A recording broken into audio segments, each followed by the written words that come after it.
Planning Board for today, March 5th, 2019, to order. Okay, if we'd all please stand and salute the flag. I pledge allegiance to the flag of the United States of America and to the republic for which it stands, one nation, under God, indivisible, with liberty and justice for all.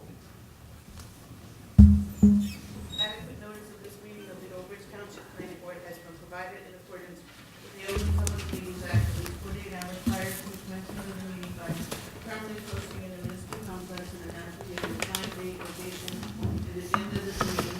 Then such announcement to the homeowners in the community, and finally, a copy of such announcement to the municipal clerk. Mr. Lauer, Here.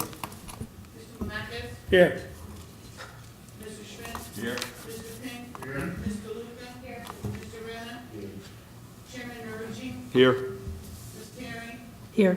Ms. Swan, Ms. Shapiro, Mr. Hart, Here. Mr. Casey. Here.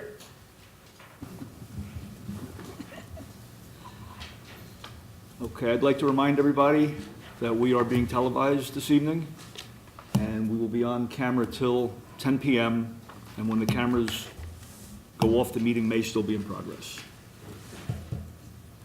Okay, so first, we have completeness waiver, 09-19P, Shannon Leo.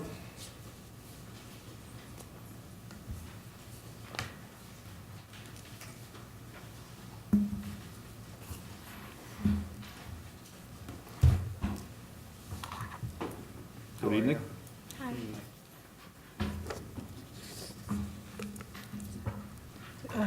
You've requested completeness waivers. You want to tell us what you need and why you need it? Sure. So our attorney and engineer were supposed to be here tonight, so we're the homeowners, so I'll try to articulate what they told us. They had submitted the waiver for trees because the trees were being removed from the property and therefore would not impede with the construction of the property. I guess that's why they submitted the current waivers. We have a memo from, Yes, there is a memo dated February 26th, and they're requesting two waivers: location of existing wooded areas and general size and type of predominant trees. And item 52, that was item 40C, item 52, tree permit plan and application. So we visited the site. The assistant township planner actually went to the site and took a couple of pictures. Apparently, there are some mature trees on the property, and the subdivision would impact those. It would require removal of those trees. So we would want to definitely see a tree plan. Also, it appeared that there were some tree scrappings in the trash area. So apparently there were some trees removed.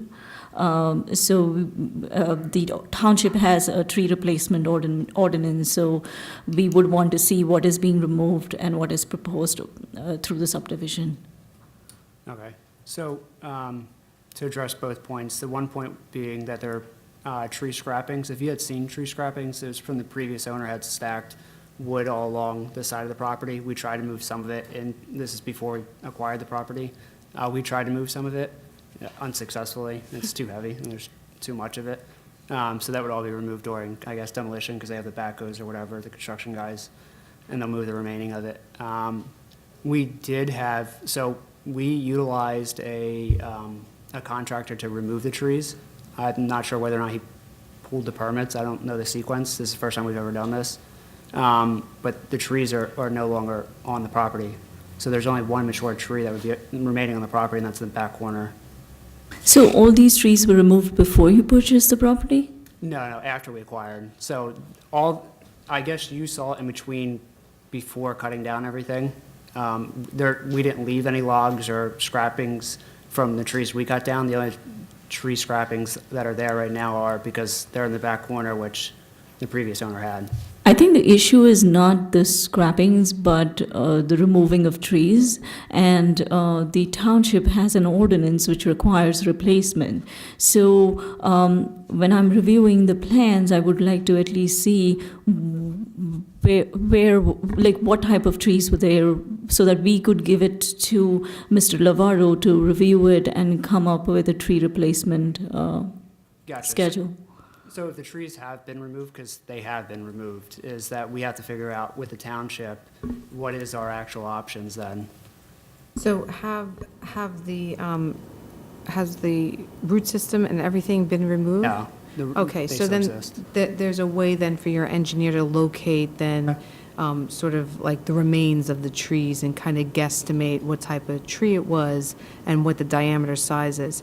I would suggest that tonight we do not waive the tree removal plan as well as the location of the existing wooded areas on the plans. And what I would suggest is you call your engineer tomorrow and say, please locate the remnants of those trees that we removed and estimate the size of them.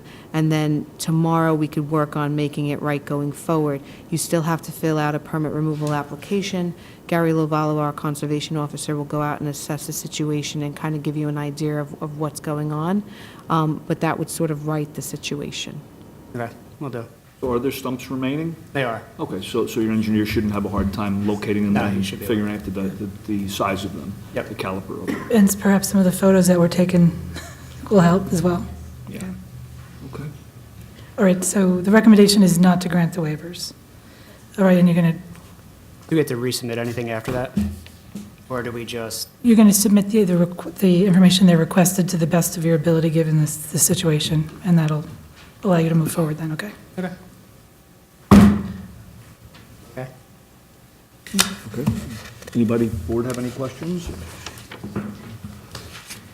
No? Okay, that's it. Follow up with them tomorrow. Thank you, I appreciate your time. Okay, thank you.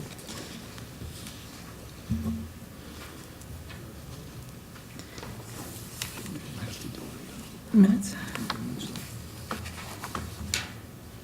Okay, and the next on the agenda is the minutes for February 5th, 2019. I'll move it. Second, moved by Mr. Schmidt.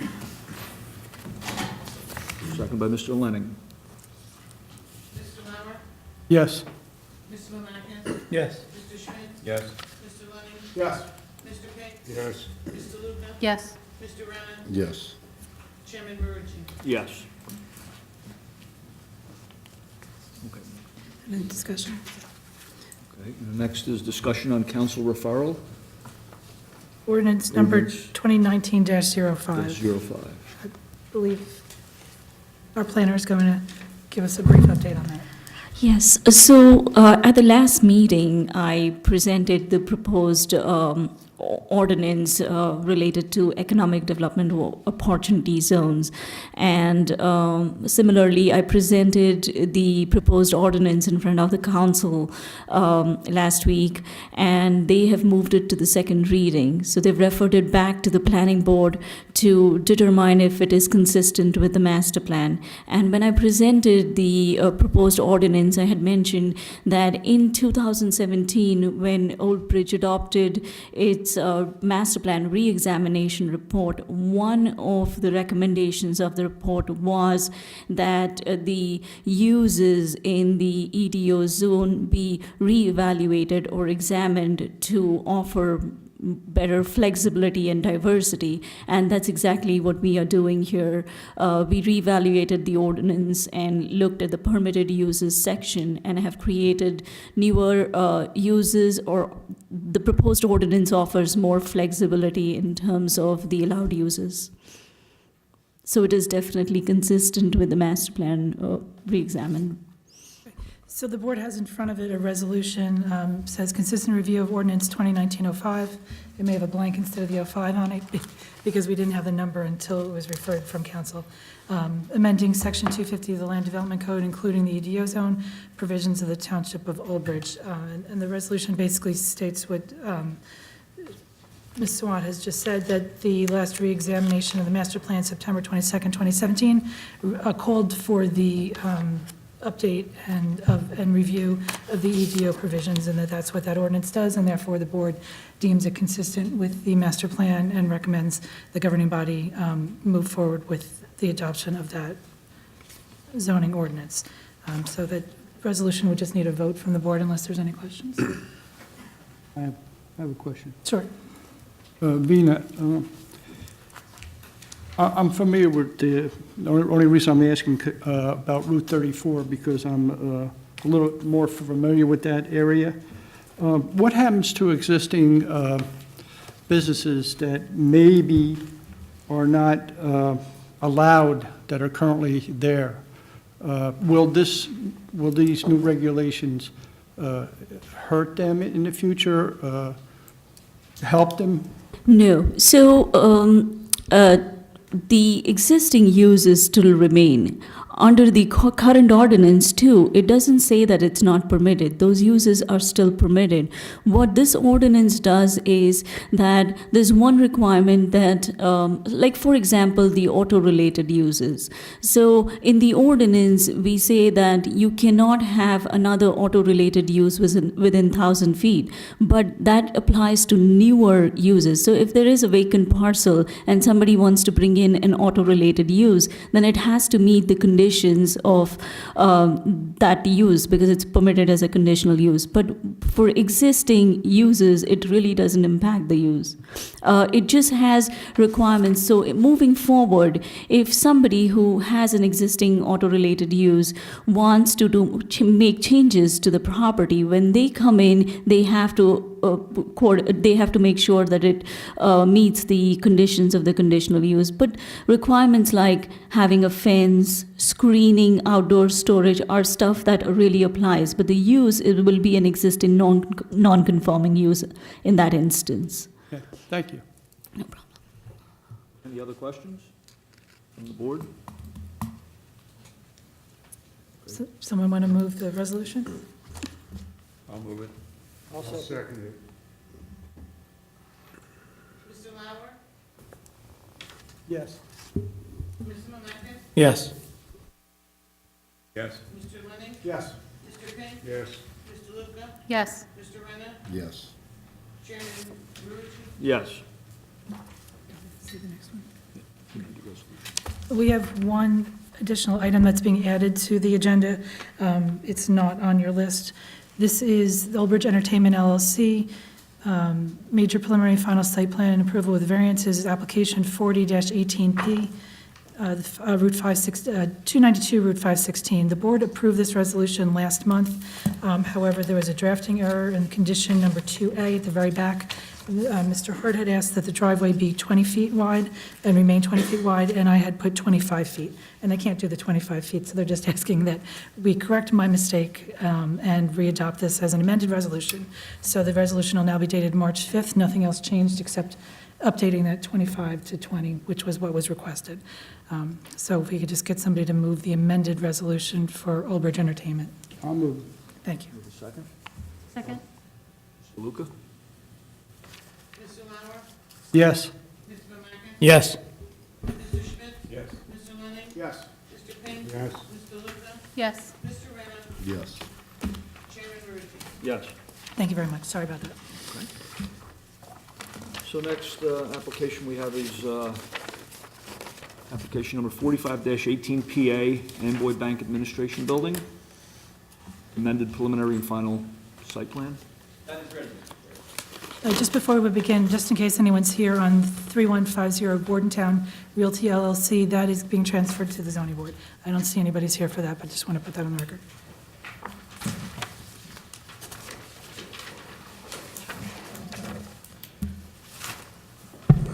Heavy lifting. Good evening, Mr. Chairman, members of the board. Jonathan Heilburn appearing on behalf of the applicant, Amboy Bank.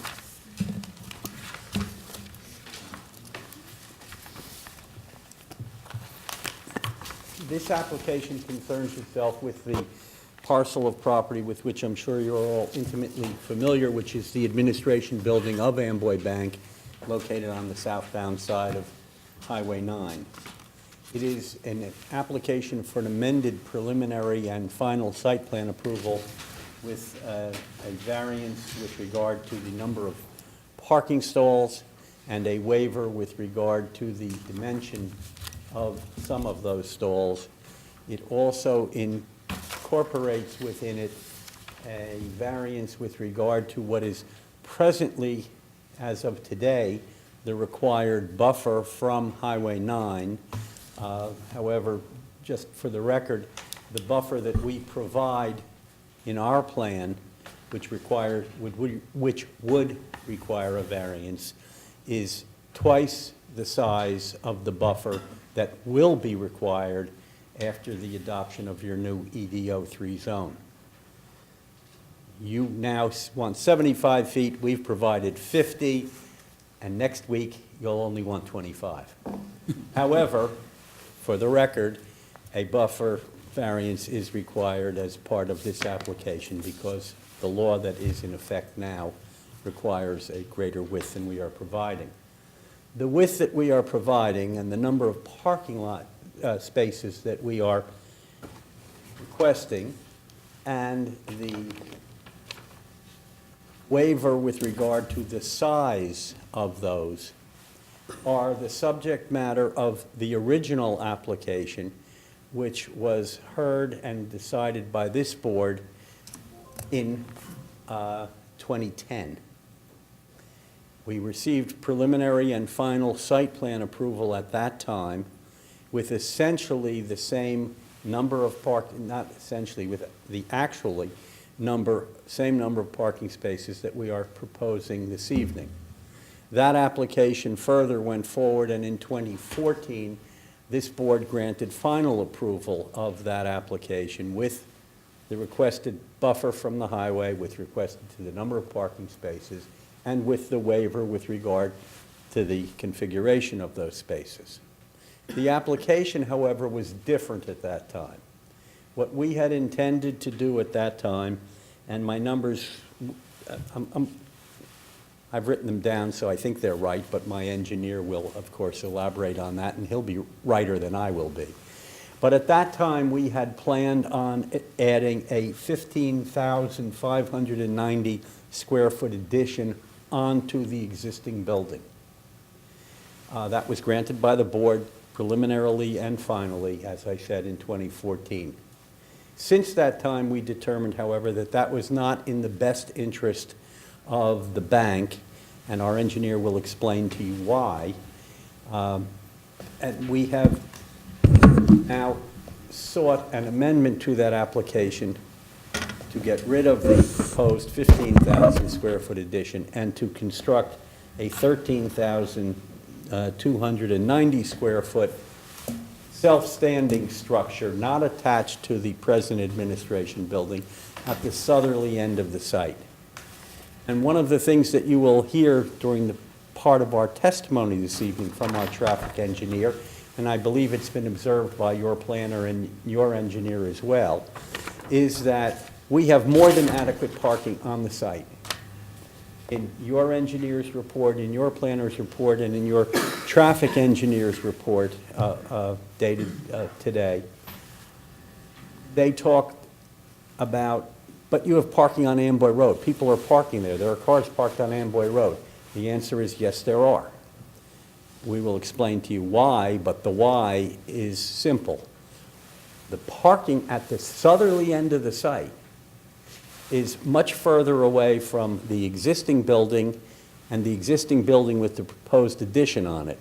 So people, employees of the bank, come to work and say, I can park all the way down there and walk up to the administration building, or I can just park the car on Amboy Road and cross the driveway and I'm in my office.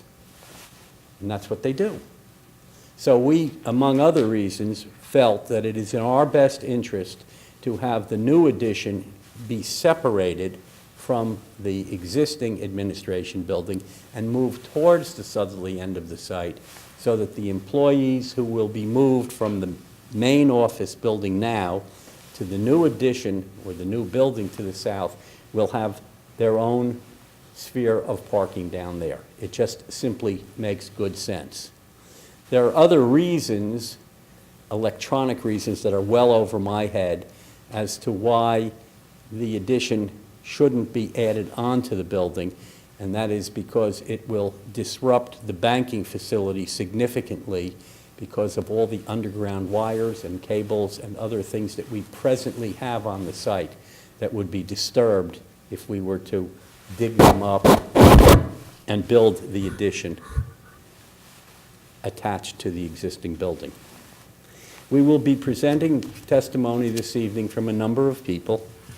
We will begin with our project engineer, Mr. Michael Pucci of the Chester Partnership, and by Rob Larson, who is an engineer and planner, as well as, and I think this is perhaps of greatest interest and import to the board, the testimony of our traffic engineer, Frank Miskovich, who has worked on this project with us since its initial approval back in 2009 up through 2014, up to today's date. So he's been in touch with the traffic and the movement and parking for a number of years. And we will also present the testimony this evening of Mr. Gregory Scharf, who is the president and CEO of Amboy Bank. Together with Mr. Scharf and Mr.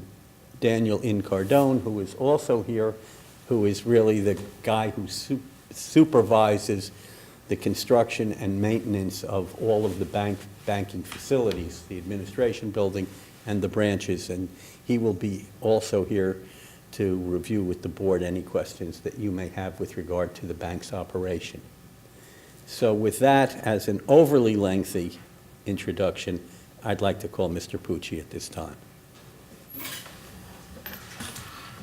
I'll swear you in. Do you swear or affirm the testimony you're about to give in this matter is the truth, the whole truth, and nothing but the truth? Yes. State and spell your name for the record, please. Michael Pucci, P-U-C-C-I. Thank you. Mr. Pucci, would you like to be seated? Do we have any particular exhibits that you would like to mark into evidence and refer to during the course of your testimony? We do, however, I assume you would like to be qualified first? Licensed professional engineer and professional planner in New Jersey. I've been a partner of CPL Partnership. I've been there for almost 40 years now. I've appeared in Old Bridge for many years, although I don't recall having been before the planning board in at least the last 10 or 20 years. But I've been before your zoning board for the last few years. And your license is current? Absolutely. Acceptable? Acceptable? Okay. So I have two exhibits that I would like to introduce. One is the site plan of the approval that Mr. Halgren alluded to, the approval that was granted a few years back, showing the addition to the bank, and I assume that would be A1.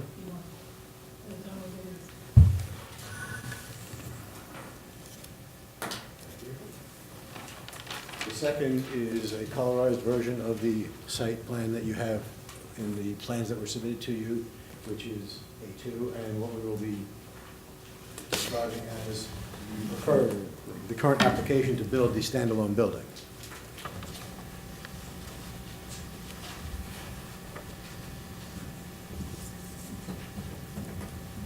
Starting with A1. This is what was approved, as Mr. Halpern said, many years ago. Just yell at me. Okay. As Mr. Halpern said, the existing Amboy corporate office right here, southbound side of Route 9, Wawa is down here, Spring Valley Road, a little bit to the north is Ferry Road. So I think we're all familiar with this bank. And right now, it exists in a lot which was consolidated back in 2014 or so as part of the application and approval of the addition that is shown here. And as Mr. Halpern said, you can see bank, addition, parking all the way down here. So A2 shows what we are currently proposing. No addition on the bank here. Rather, the existing parking lot will remain up to a point. The existing parking lot currently ends about in this location, about where the new bank building will be. Some of this parking will be removed and regraded to accept the natural flow of traffic, the ground elevations that have to be modified a little bit to allow drainage to work. And the bank building will now be, instead of an addition, a new building, a few thousand square feet smaller, located more southerly, with parking to the south, again towards Wawa. But now the parking surrounds the new building as well as surrounds the existing building, rather than all the use at one end and all the parking distributed all the way down to the other end. The prior approval also indicated that there was to be an access right in, right out off of Route 9 at the southerly end of the property. And our traffic expert will be testifying in a little while how we are currently working with DOT and have applied for a relocation of that driveway to a little bit further north, further separated from Wawa and more centrally located to the use that we're proposing with the new bank building. As to the existing infrastructure, if you will, for the existing bank and whether it's the expansion of the building, which is no longer proposed, or the new building, the existing bank has a detention basin located right in front of it. It also has a little detention basin located along the highway to handle some of the runoff from the southern end of the parking. The previous approval also included the introduction of yet another basin in the highway frontage, as well as a subsurface basin below the ground of the most southerly parking lot area. The current proposal today maintains the existing basin in front of the existing building and the existing basin in front of the parking lot. However, what was a surface basin in the Route 9 buffer is now a manufactured treatment device underneath the pavement, and there is still a subsurface basin below the southern end of the property. That subsurface basin is designed to meet all the required state stormwater management regulations and reductions, and there have been some comments in the letter from your engineer that we will address with her as to how they were actually handled.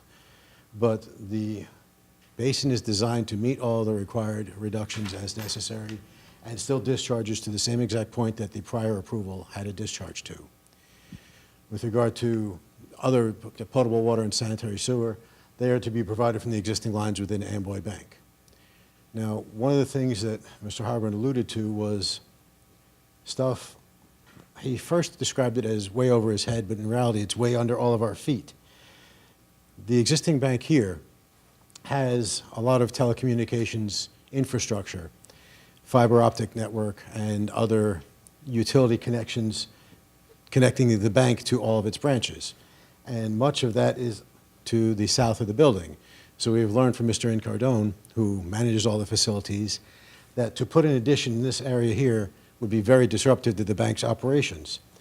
And rather than try and reroute all of the bank's fiber optic network and or electronic connections to all their remote locations, all of their branches, we felt it was a more appropriate use of the property to put the building out here and leave the subsurface area alone in this location. Plus, the very obvious and real tangible benefit of having your parking around your building so people don't park along the road as they currently do, because people tend to take the shortest route possible.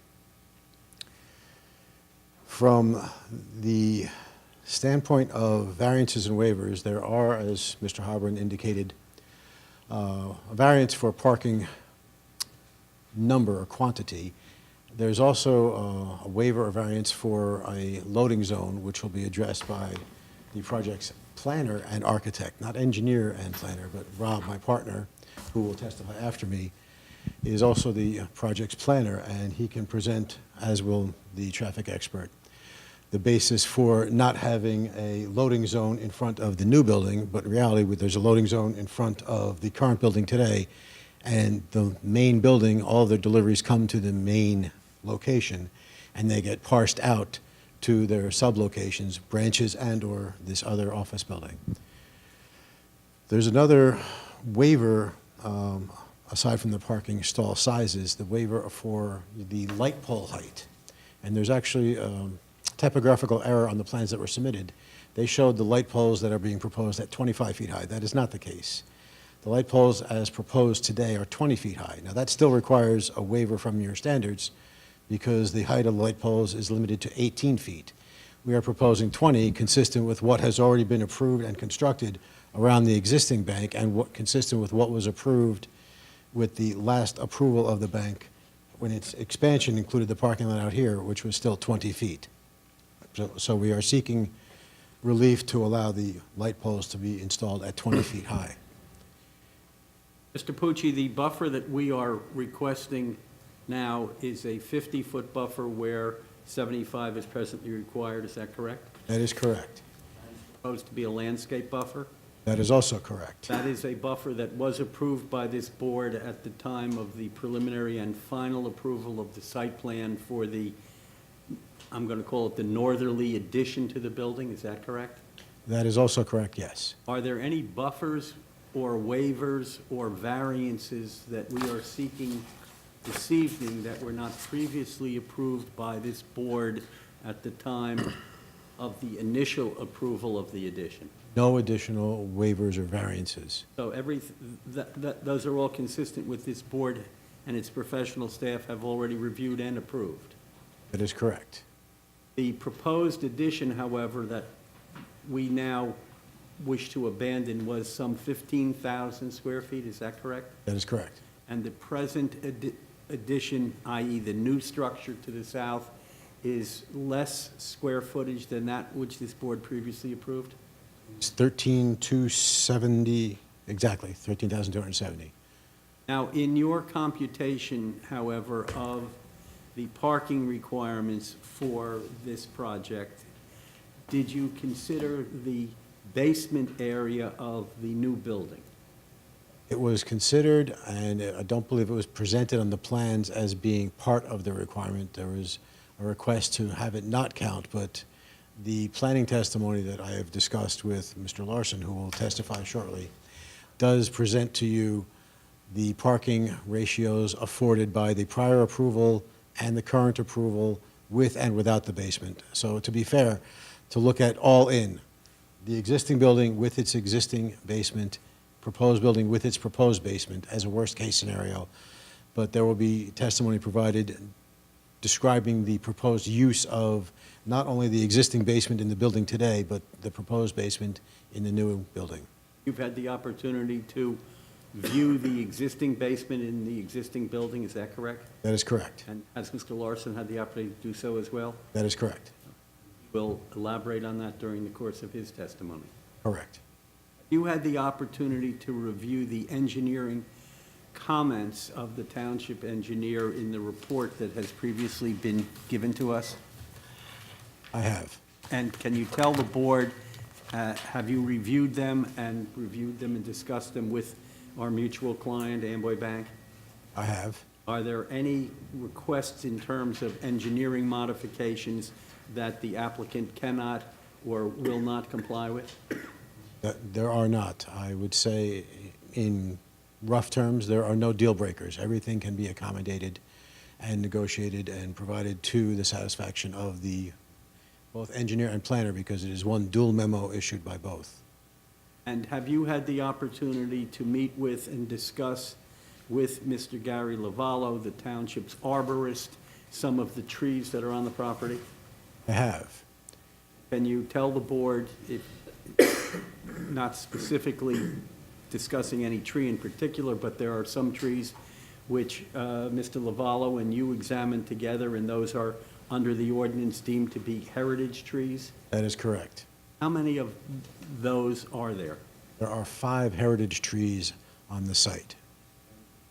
Mr. Lavallo was kind enough to provide us with the name of 3 or 4 outside arborists to Certified licensed tree experts, I believe is what they're actually called. And our client has obtained estimates from 2 of those. We have provided those to Mr. Lavallo, who I spoke to late this afternoon. He is at a conference and will not be able to be here tonight. But I did ask him if he is in agreement with our proposal, and we agree it's fair for me to represent to you that we have presented to him 2 separate estimates. They are widely disparate, which he found odd because they came from recommended experts that he provided to us. But he is working with those estimates and has agreed to provide us with a fair and accurate assessment that was agreeable to him and, in his professional opinion, would conform to the heritage tree requirements. Further, 4 of the 5 heritage trees, there are 3 pin oaks and a sour gum that are located within the proposed development area, and there's a very large heritage tree in the buffer area. And we have agreed that we will avail ourselves of the provisions in the heritage tree ordinance, since we meet all the required conditions, to be able to remove the 4 trees that are within the development area, the 3 pin oaks and the 1 sourdough, and preserve the 1 large tree in the buffer area. And we also had agreed with Mr. Lavallo and Ms. Savant earlier about, there are some comments in the review memo about supplemental buffering and landscaping and increasing the proposed landscaping, changing some of the species and/or infill areas, and we agree to do that as well. I have no further questions from Mr. Pucci at this time, Mr. Chairman.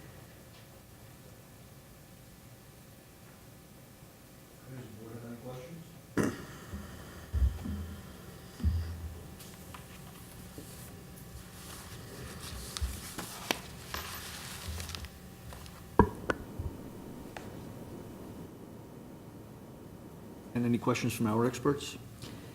Chairman Marucci, I just wanted to bring to the board's attention that on February 13th, the Engineering and Planning Office and some of the professionals in our departments had met with the applicant's engineer, planner, and attorney, and we actually sat down and went through me and Ms. Sawant's technical review memo, point by point, to which the applicant's engineer had actually responded to summarize in a letter back to us what was discussed and what was agreed upon at that meeting. So we feel comfortable that the items that were listed in our memo, or at least for the engineering, I don't want to speak for Ms. Sawant because there's a couple of items outstanding, that they would be addressed.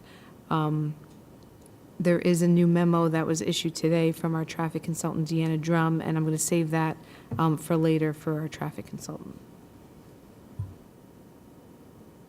There are, however, a couple of additional waivers that we would probably need to add on to our waiver list as per the engineering section that were not listed as far as the waivers required at the bottom of page 4 of our review memo dated February 1st, 2019. But I'll have that summarized by the end of the meeting. One that I can recall is the 3-foot curb radius. 3-foot curb radius. There was also groundwater aquifer recharge I have listed. And then I think that was it. But I just wanted to peruse and take one more final look. And as Ms. Shapiro said, when we met, we went through point by point her memo and Ms. Sawant's memo and find nothing that we disagree upon. We agree to it.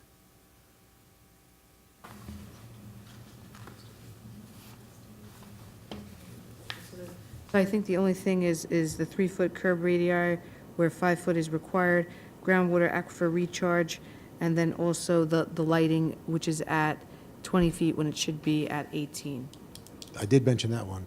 What I didn't mention is that Mr. Hall in Ms. Shapiro's office also noted a few spots on the proposed lighting plan that are a little under the ordinance requirement, and we're addressing that as well.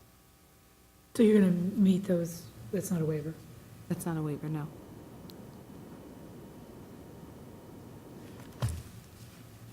Would it be prudent to get on the record some of the item numbers, especially in the engineering section, that you had agreed to on the record? Or if there's anything that you didn't agree to, whichever's shorter, I would think. If they've agreed to the memo outright, we're good. If there are any exceptions, perhaps we should note them.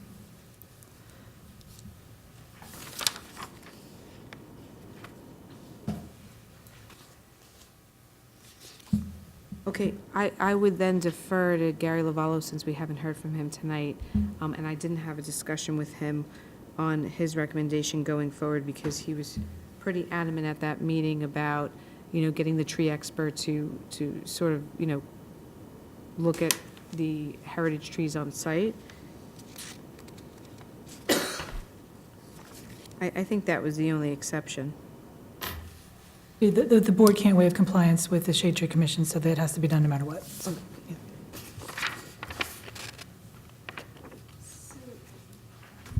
yeah. Just for the benefit of the board, can you explain what is the anticipated amount of employees at the new building? That will be provided by the planner and Mr. Scharf himself. Okay. I know you've dealt with the buffer. Parking, I guess, will be covered by the planner. That is correct. Loading area, again, the planner. Refuse area, planner. Yes. I sort of set the table for those, but Okay. the actual proofs will come from the Signage. planner. Signage, planner. Planner/architect. Okay. Both hats on that one. And landscaping comments, you said you would address all of the, Yes, the substitutions that have been requested and our enhancements by both yourself and Mr. Lavallo. perfect. So I'll hold off from the other comments. That's it. Any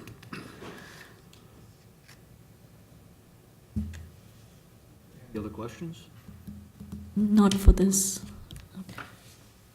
I have one question. I had noted somewhere sidewalk width, was that a waiver still needed?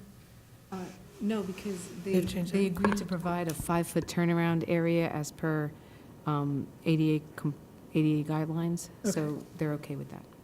It might still be a waiver because I believe the EDO, even in its new form, requires a 5-foot wide sidewalk, and we're providing a 4-foot wide sidewalk, but we are providing the turnarounds for the PRO-WAC standards that we Yes. agreed to. Okay, so then yes, I take that back. Good catch.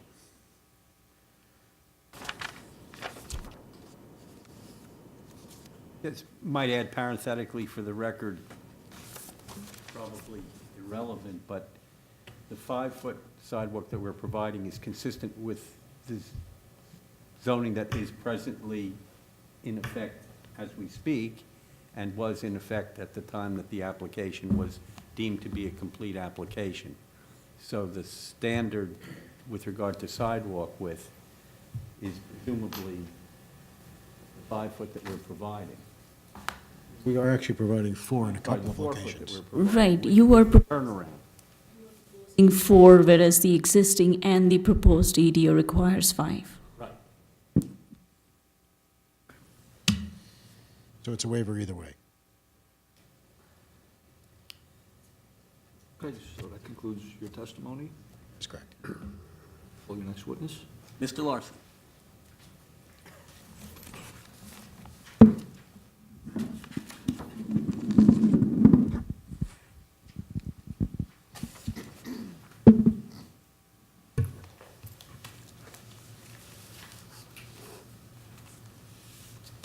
Get you sworn in. Do you swear or affirm the testimony about to give in this matter is the truth, the whole truth, and nothing but the truth? I do. State and spell your name for the record, please. Sure, Robert Larson, Larsen.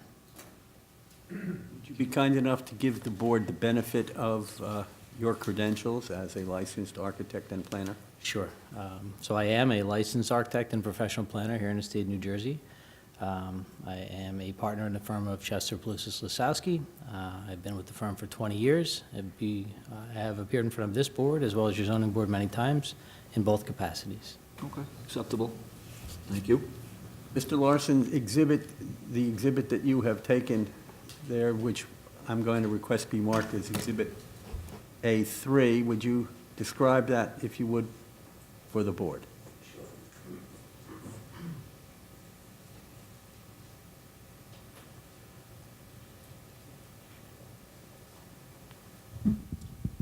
Okay, so what I've just put up and marked as A3 are 2 elevations of the proposed new structure. The top one is the elevation that would be seen from the Amboy Road parallel, and the one below is the elevation that's seen from the Route 9 parallel. So these are color versions of what were provided in your application packet. They seem to be pretty consistent with what the bank building looks like today, is that correct? Yeah, this is sort of the big building's little brother. It has all of the same color, character, and treatment as the existing facility. We were proposing that before, where it was all connected, and now this standalone building will be visually connected, just by architectural character, that we're going to carry that same feel to this new building that we're proposing. You have also proposed and submitted a plan for signage, is that correct? I have not, we have not submitted signage. So one of the comments in the review letter from your planner was, so what are you guys doing with signs? So we did take the time to bring with us this evening a proposed sign and to bring clarity to the signs that are shown on the buildings. So if I may, I'd like to just begin with the building. We'll go on to the signs. And I think for now, I'm going to wear my architect hat until the other testimony is done as well, right? However you'd like to do Yes. it. This is Well, less you guys will get me informal. twice tonight after we were able to hear from the other witnesses. If I may go back to A2, just to describe the building that we're talking about and talk a little bit about its orientation. As Mr. Pucci mentioned, we are no longer proposing an addition. We're proposing a just over 13,000 square foot two-story building, 35 foot to the maximum height. I'll refer to that back on the elevation when I put it back up, which is a little peak structure that goes on top.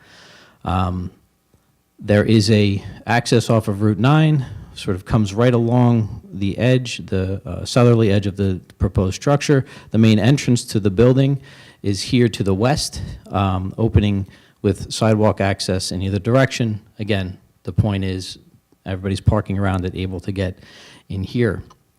The treatment, though I've only rendered 2 of the elevations, you see in the packet, hopefully, the treatment of the building is all the way around, right? So right now we're showing a proposed footprint box. There will be elevators and stairs and access, and should we be able to proceed, my client, I'm sure, has some time that we'll spend to lay out offices and like that within. But we're still building a 2-story brick structure in this location.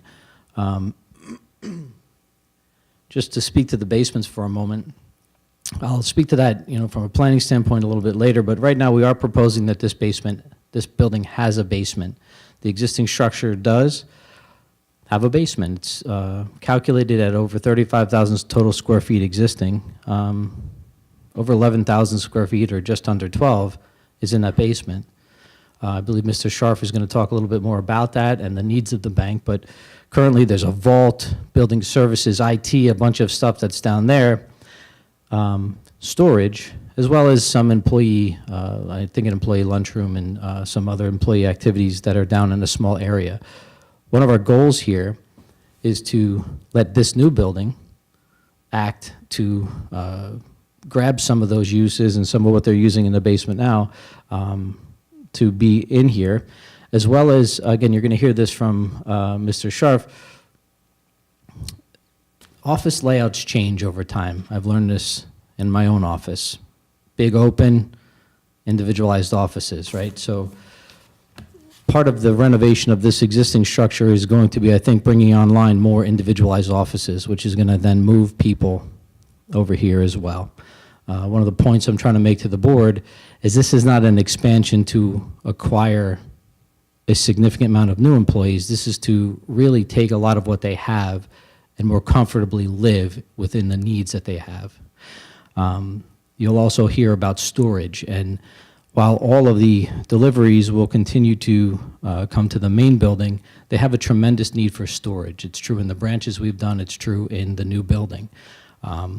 There are, I guess, federal regulations about how long they have to keep all documents, so it all is all sent here.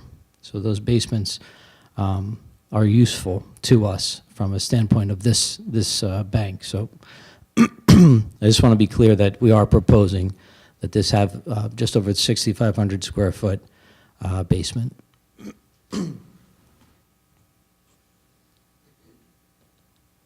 So if I may, the proposed height is, the peak of 35 feet is right to that peak right there. It's a 2-story office building. Again, brick, stonework around, decorative column work, and tiles. There's not a lot more to say about the architecture itself, other than you'll note that there are signs shown on the elevation. It is our intent to put on the signs that Amway uses currently on all of their branches, all of their locations, which is a recognizable sign with their logo. The sign that is shown here on the facade is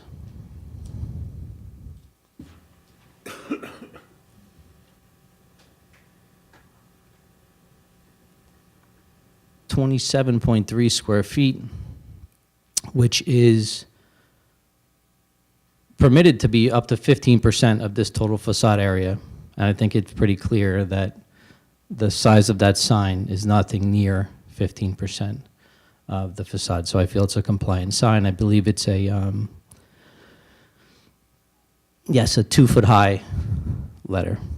So in terms of additional signage, I'd like to, can I have another sticker for A4?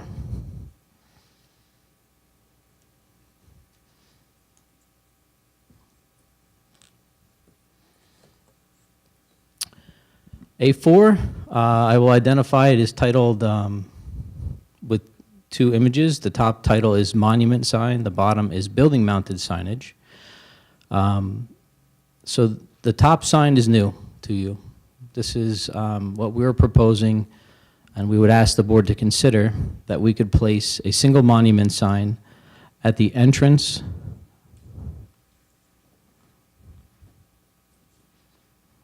just about here. We'll move some of these rendered trees that are there and be sure that it's clearly visible. Right now, Amboy has a sign, I believe it's over here on the other office building frontage, and it's like a little placard that says Amboy. This is an opportunity, and we'd like to take it to see them have a more recognizable frontage on Route 9 with their own sign and stand alone. It would be very much in all of the character of the building that we were proposing and that exists. This monument structure is shown, proposed at 6 foot high and 12 feet long. It is 20 inches wide. The sign mounted to it would be 20-inch lettering, again, carrying forward that recognizable sign that Amboy uses on all of their branches and all of their locations. I did have an opportunity to discuss the possibility of signage with your planner. We would ask the board to consider internally illuminated signage is permitted in your current ordinance. I'm not quite sure it's your planner's preference, but if I can create any kind of surety, Amboy uses this sign on all of their locations. They take great pride in, obviously, their character and their recognizable logo and sign.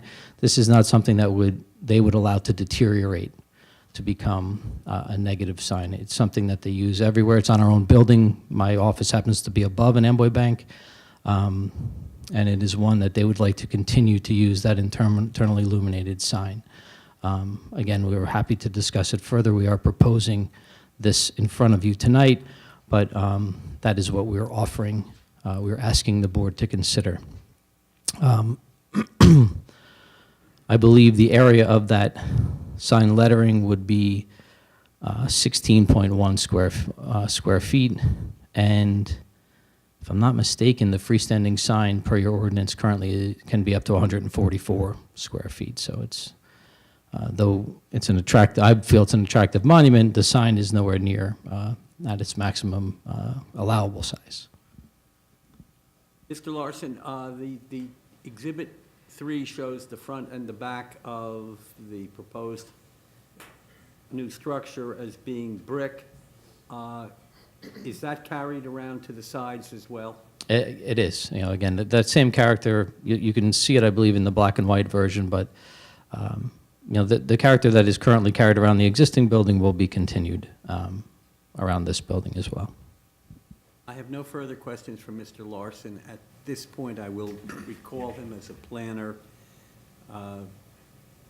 later on in this hearing. Thank you. Board have any questions? Again, from an architectural standpoint?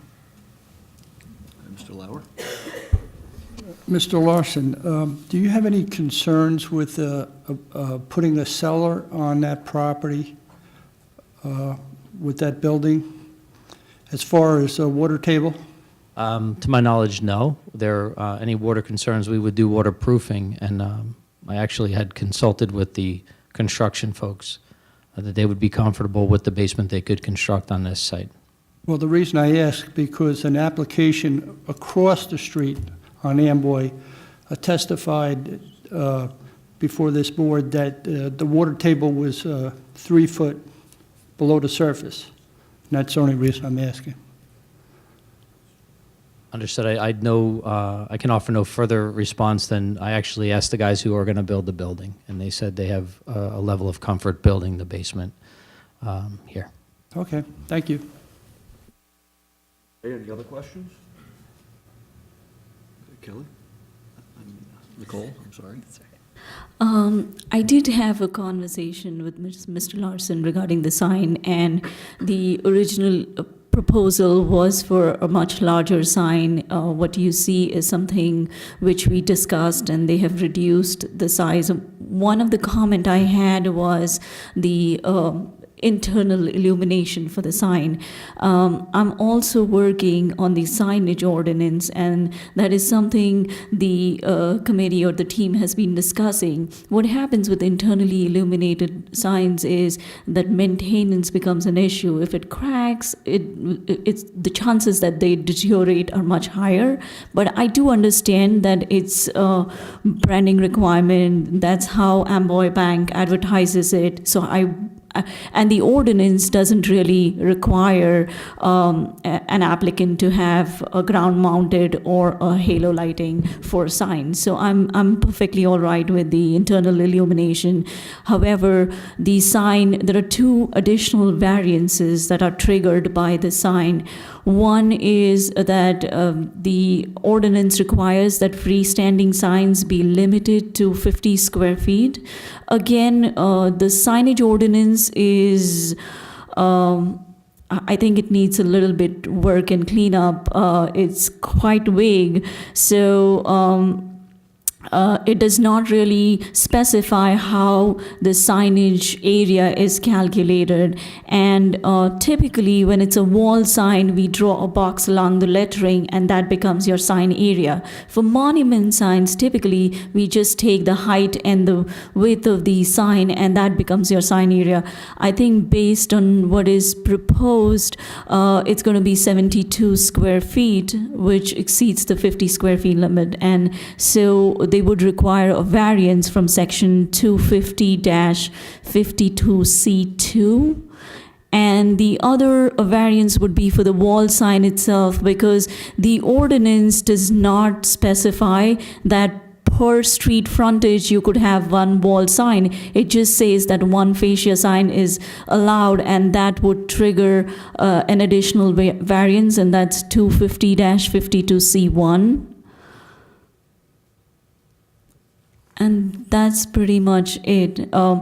I just have one more question. Are you proposing any landscaping or shrubbery around the monument sign itself? We definitely would be. You know, again, because this is the first time we're presenting it, we wanted to see if it was something that was worth pursuing. If it is, we'd happily work with you to be sure that it has, landscaping to your preferences around it to make it, we want it to be as attractive as hopefully I think you do. This is, again, for us, I think an opportunity for Amboy to have that bank sign out front. Sure, and as a part of the signage site plan PDF that was sent, it also showed a generator on the side of the building. Would you be addressing that as well? I believe there was discussion. I think we have to bring Mr. Pucci back. I'm not necessarily the generator guy, but.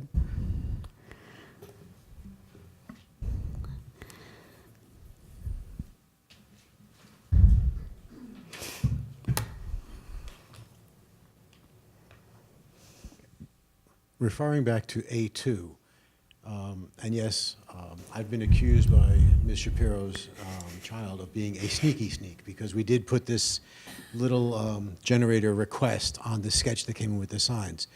It was not trying to do anything subversive. We just plainly forgot about a generator, and it was brought to our attention by our client. The existing building today the one that's out here now, has a generator located in the buffer, in the highway frontage, between the existing parking lot corner and the actual right-of-way of Route 9, to make sure that their IT infrastructure is always operational. As I said before, they have connections to all of their remote locations, all of their branches, which must be maintained, and their records must be maintained. So you can imagine if a bank goes down, you have a problem. People can't get money out of their ATM. So the existing building has generators now, and what we are proposing to do is, in this corner right here, there's a tree shown on the island of the parking, and Mr. Incardone and his staff has suggested that is an appropriate location to place a generator to provide backup power to the new building that we're proposing. So we would propose to put a small generator in that island to provide backup power, and it would be consistent with what is there today in front of the buffer, but it would not be in the buffer, it would actually be behind the buffer. Now, as Mr. Halloran pointed out, behind the buffer, should the board be inclined to grant the variance from the currently existing 75-foot buffer that we are proposing at 50, consistent with what was approved in the past and what exists on the current building, which doubles what will eventually, perhaps next week, be the appropriate buffer in the front of EDO 3 of 25.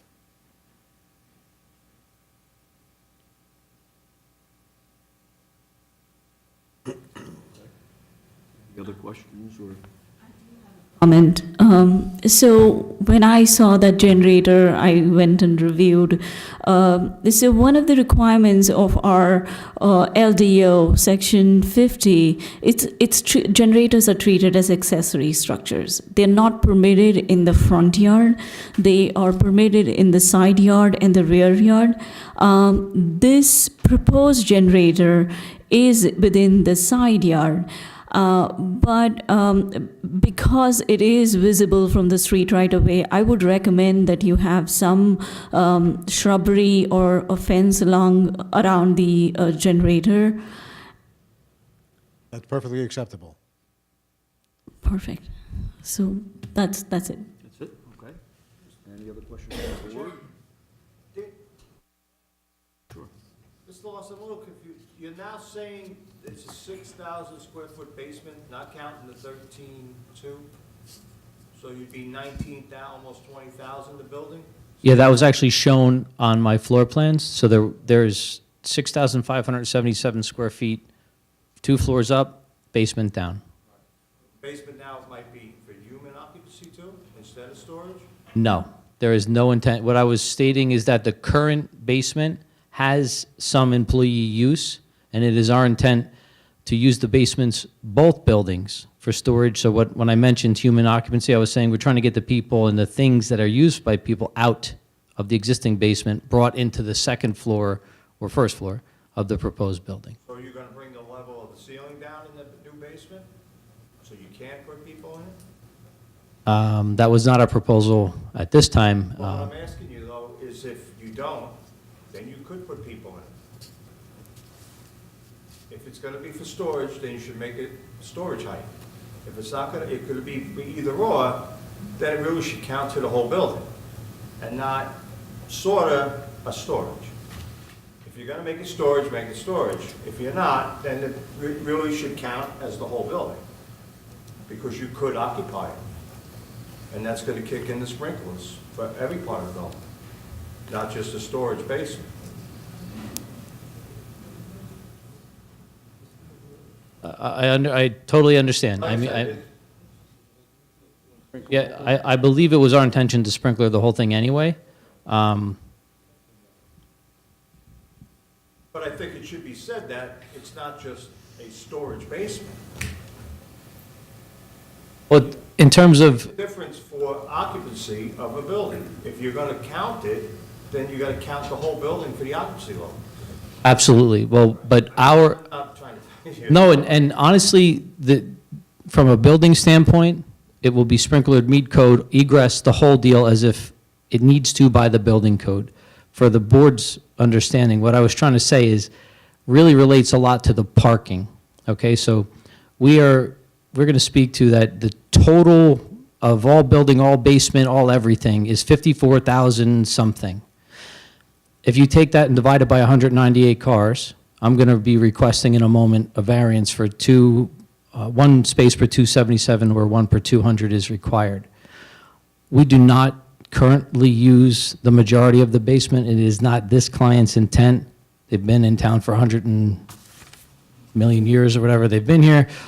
They're trying to move their people around. It is our intent from a parking aspect to, we realize the ordinance says you count the basement. I'm going to request the variance for the worst case as your ordinance requires me to. We have a certain number of employees that I think they're going to testify to. They've grown at a very low pace over the past years, and again, they're an older company. So my comments about the storage in the basement really meet the needs of Amboy and the real operations. Okay. Anything else? I have a question. Mr. Luca? Will the new building have similar underground infrastructure for the fiber optic wires to the extent as the existing building? I believe, and this may be a better question for Mr. Incardone, but I believe they will run an IT line directly from this new building to their existing IT in the basement of the other building.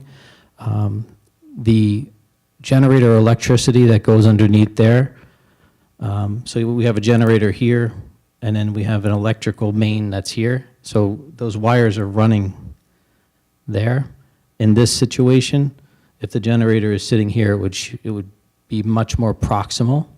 So will there be underground stuff? Yeah, but not to the extent that this has grown over the years as their demands and needs have changed. So there won't be any underground connections between the two buildings? It'll just be between the generators and each respective building? No, there would be. So what I'm saying is they would run a wire at a minimum, and then, again, I'll defer to Mr. Incardone for operations, but they connect everything. It's very important that their information, that their IT is always up and running and connected. So I believe there will be a fiber optic cable run between the two. Is there details for any trenching or anything that'll occur through the existing lot on these submitted plans? Mike?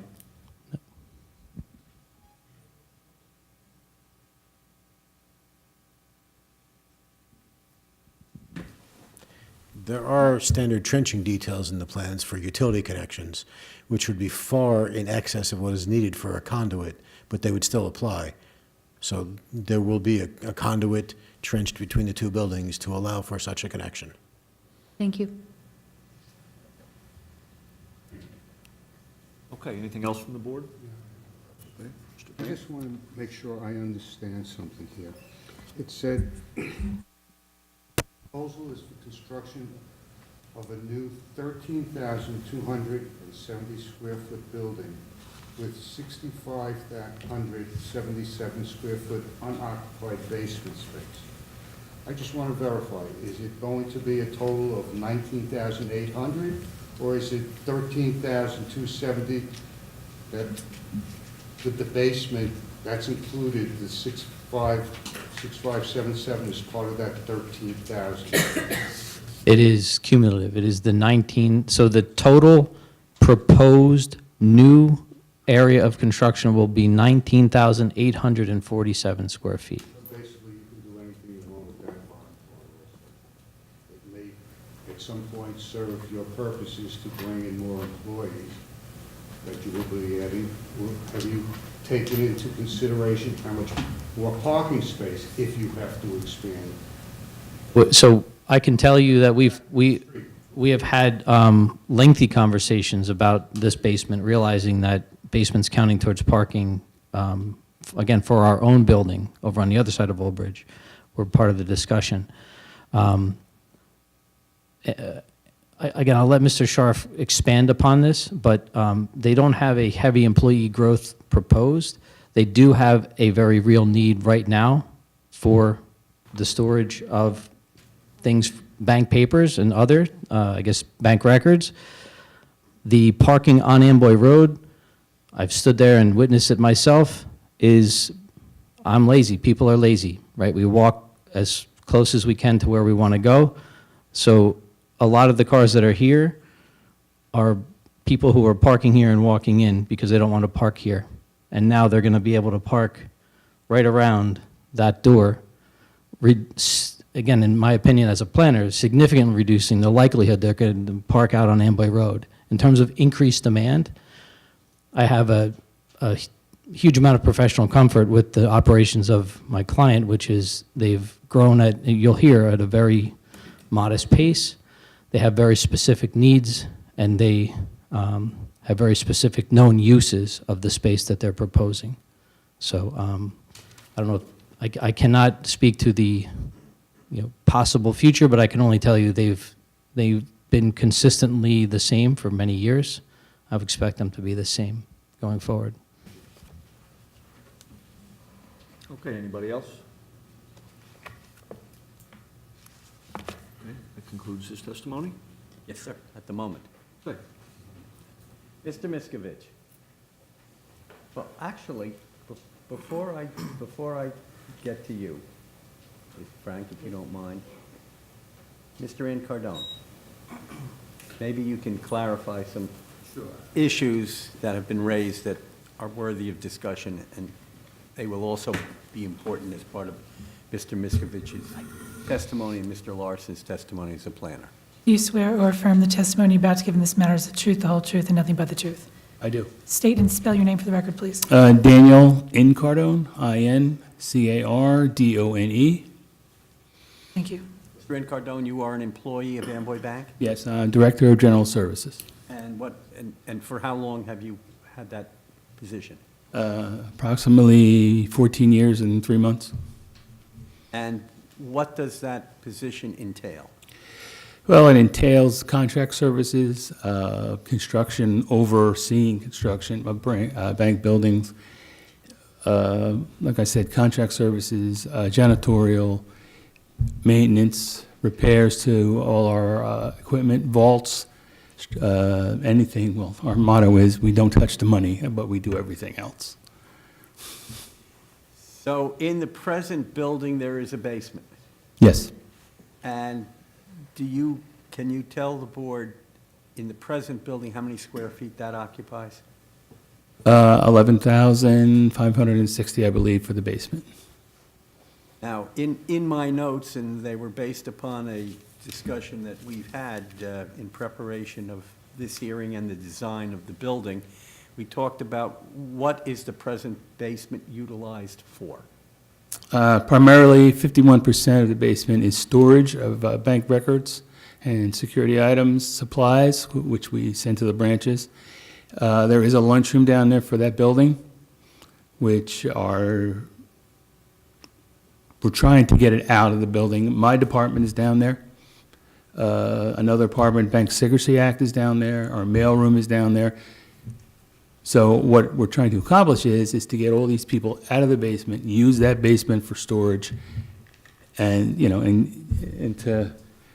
so Mr. Hart comes and does an inspection, he doesn't say, why are people sitting down here? They're not supposed to be down here. This is storage. Now, is there a large employee population down there, or is most of it utilized for the things that you said, building mechanical, storage, the vault? Yes, like I said, 51% is record storage. There is our boiler room, which houses 2 gas-fired boilers, our IT equipment, our main power supply coming in, our gas supply coming in, generator controls, our transfer switches. And there are 2 conference rooms, which we had to add a couple of years ago, only because when the auditors came, they had nowhere to sit, so we had to give them a place. So we'd like to get all that out, so, we could just use it for storage primarily. The auditors are the outside auditors that are complements of the United States of America and the state of New Jersey Departments of Banking, that they come and visit you periodically? Yeah, they average probably every 3 months, and they're there for like 5 to 6 weeks. And presently, you put them down in the basement? Yes, And you'd kind of like... with much pleasure. But kind of like to move them upstairs somewhere? Yeah, we'd like to give them their own little area, preferably in a parking lot, but. One of the memos that came from the traffic planning and the design company who evaluated raised a question, and I know that you can probably answer that one right now. I may have more for you. But it says testimony regarding the need for 21 reserved non-handicap spaces should be provided. So how come you need 21 reserved non-handicap spaces? And can any of those spaces be converted to non-reserved spaces for general use? Well, primarily, our reserved spaces are reserved for our clients' business, visitors, meetings, our board of directors, when we have our monthly board meetings. A couple of them probably could reduce down to just regular spaces. Now, what is the proposed use of the basement area in the building that we hope this board will approve for the further development? The basement use primarily will be for storage records, because the people that we plan to move from the old building to the new building will also have their records that they need to be there, and without having to walk hundreds of feet and carry their boxes across the parking lot in the snow. Our electrical equipment will be down there, all our utilities will be down there as they come into the building, but there will be no personnel housed down in the basement. The employee growth pattern for the bank in the 14 years that you've been there, how would you describe that for the board? Very minimal. I would think I could count probably on my hands how many new employees we have. The employees that we do have are long-term. Most of them are long-term. And will the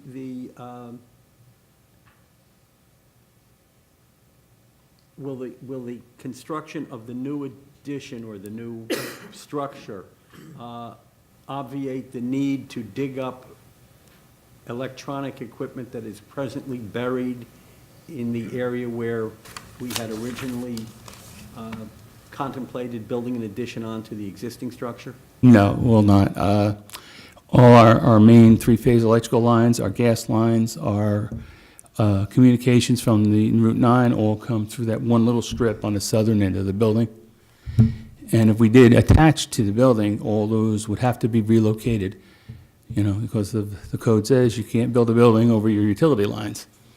So that would be a large expense. So we decided to go with a separate structure, so it has its own freestanding stuff. And if in fact you were to construct the addition rather, that was previously attached to the building, would that shut down the operation of Amboy Bank for a period of time?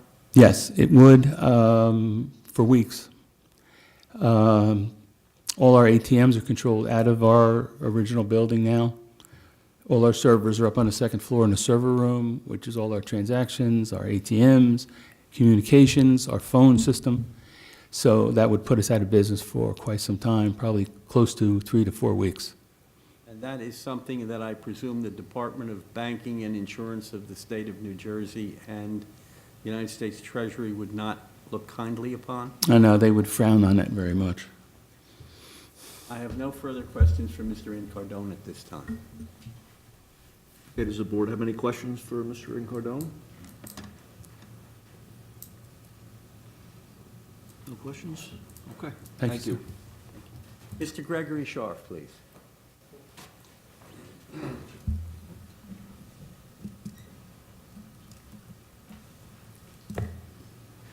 Do you swear or affirm the testimony about to give in this matter is the truth, the whole truth, and nothing but the truth? I do.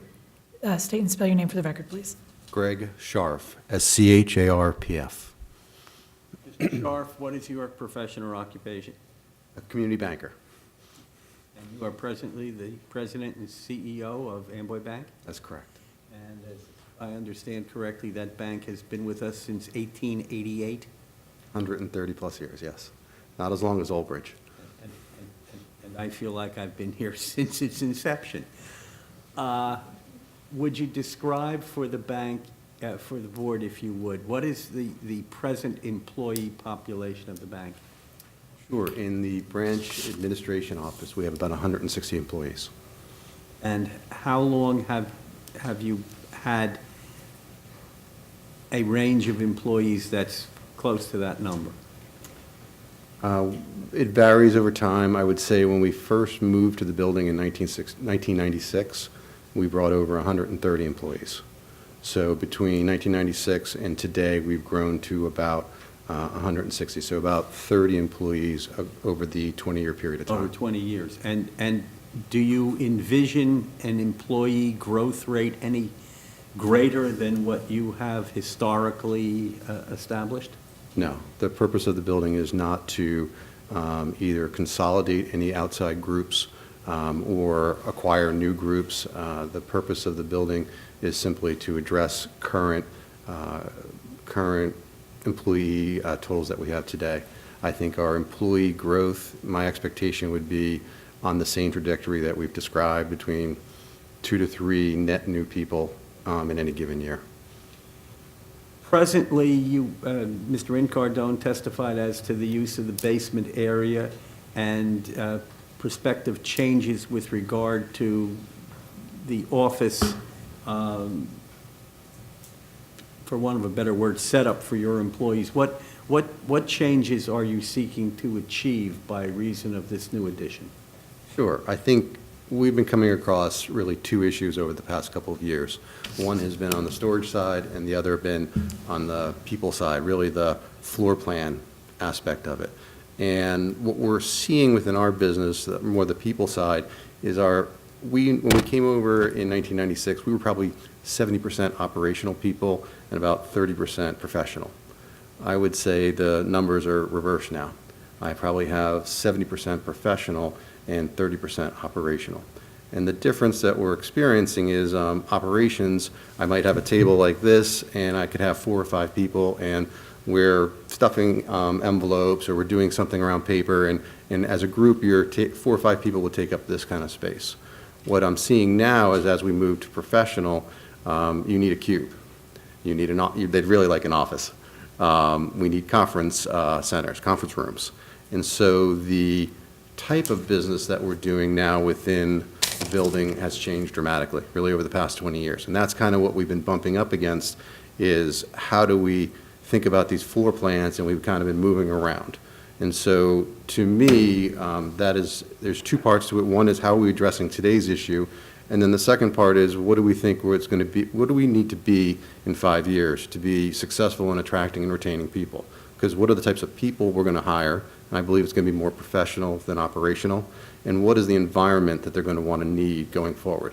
And it's not going to be an operational table. It's going to be, I need a cube of a certain size. And even then, they'd really rather have, we'd rather have an office of a certain size. I'm going to need these different things that support a professional environment rather than the operational environment that I've historically been in. And so that's how we're thinking about it going forward. And I think that this is what's going to support us. We talked about how, from a floor plan, yes, we put we have a lunchroom that, we have a little galley, and we have a galley upstairs. That's not necessarily what's going to be successful in attracting and retaining people going forward. I need a real lunchroom. I think we're going to have training. We're going to have to really focus on training, have a real training room. We're going to have a technology center. So how do we, where do we put that? And I think it's going to have to be in a more easily accessible spot. So I see the business, and it's changed over the past, I've been at the bank 15 years, definitely has been changing over that period of time. I see that flow continuing. And that's really what we're trying to solve for. It's not just today, although today I have a problem. I'm bouncing up against also, really the past 2 or 3 years, we've been bouncing up against a couple different walls, but it's also about where I want to go 5 years from now. And I think I'm going to have a more professional environment that's going to be necessary. And that's really what we're looking for. Presently, your basement, if my notes are correct, indicate that in the existing building, 15% of the downstairs basement is presently a vault? Yes. And approximately how many square feet is that? Do you know? On the wrong. Okay. That. If I was on TV, it works. But it's about, let's call it 20 by 20. And you presently also have a lot of storage down there. Half of the basement, I understand, is presently used just for storage? Yes. Presently? So yes, I would say half is storage, probably another 15% is the vault. We have mechanicals downstairs, which I would say represents around 20%. We have an IT area that's down there, that's probably another 10%. And then we do have the lunchroom and a little space for Dan and his team.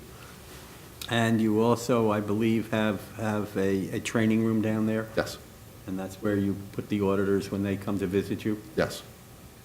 And but you don't have you don't have essentially people that are down there full-time with the exception of poor Danny and his staff. The rest are scattered out. And to throughout the understand building. Dan and his staff, that's really, we have what we call as runners. And so runners come in and they're in the morning, they check in the morning, they grab different material that has to go out to different branches, then they go out to the branches, pick up stuff at the branches, come back in, and then they'll put it in the mail slots.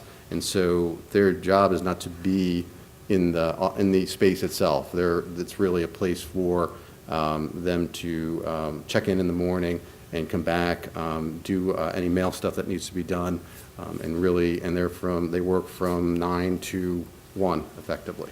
It's not full staff kind of thing going on there. Although this is a question that I will defer mechanically to Mr. Miskovich, but in the time that you've been there for 15 years, you've had an opportunity to observe the parking in your existing parking lot and the parking along Old Amboy Road, is that correct? That's correct. The southern end of your property, which is, the southern end is not yet developed into a parking area, but the southern end of your parking area is utilized or not utilized presently? It's not utilized. The employees don't want to walk that far. Is that? I am probably guilty of it as well, but yes, I would acknowledge that is, if I had a choice, I would park on Amboy Road versus walking the full distance. Yes. And it is your anticipation and understanding that if the new building is created at the southerly side of the site, which is a 4.5 acre site, that the employees who will be in the new building are more likely to park in the area surrounding the new building and not need to park on Amboy Road, is that correct? Yes, they'd be more likely to park down there at that building. I have no further questions from Mr. Scharf at this time, Mr. Chairman. Okay. Any questions from the board? Mr. Luca? I was just wondering, has the bank currently, or do you have intentions of doing anything to either dissuade employees from parking in the street? I understand the assumption that location, form, and function improving, but has there been official requests to not park on the street? Is there incentives for walking, like health incentives offered by the bank or something like that? To be honest, I don't believe there's any, I am not aware of any official requests not to park on the street. So I would say we were probably not, whether it's legitimate or not, we were probably not aware that there was a tremendous concern about parking on the street. We felt it was normal and accessible parking that was appropriate. So this is new, I think, new information from a bank perspective. If we feel that is either illegal or inappropriate, I think we haven't gotten that message, but we'd be happy to get that message and address that. Thank you. Anybody else? No. Okay. Mr. Miskovich.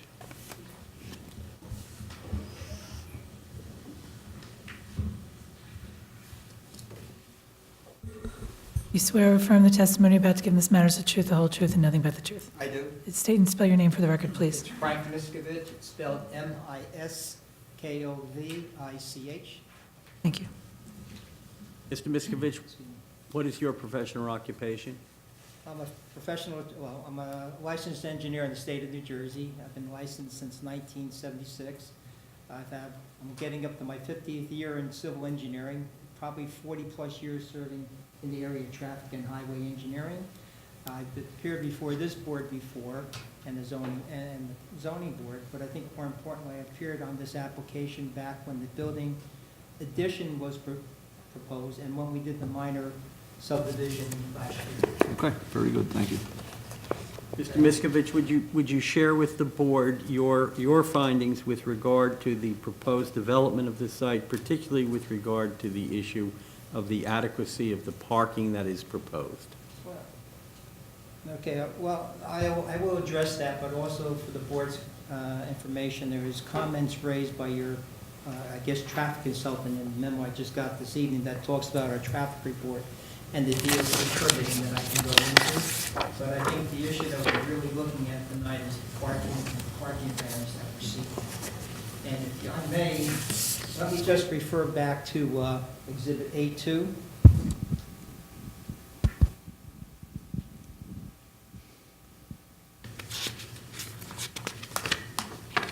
I want to go back to the discussions that people are parking on the street, and we know that.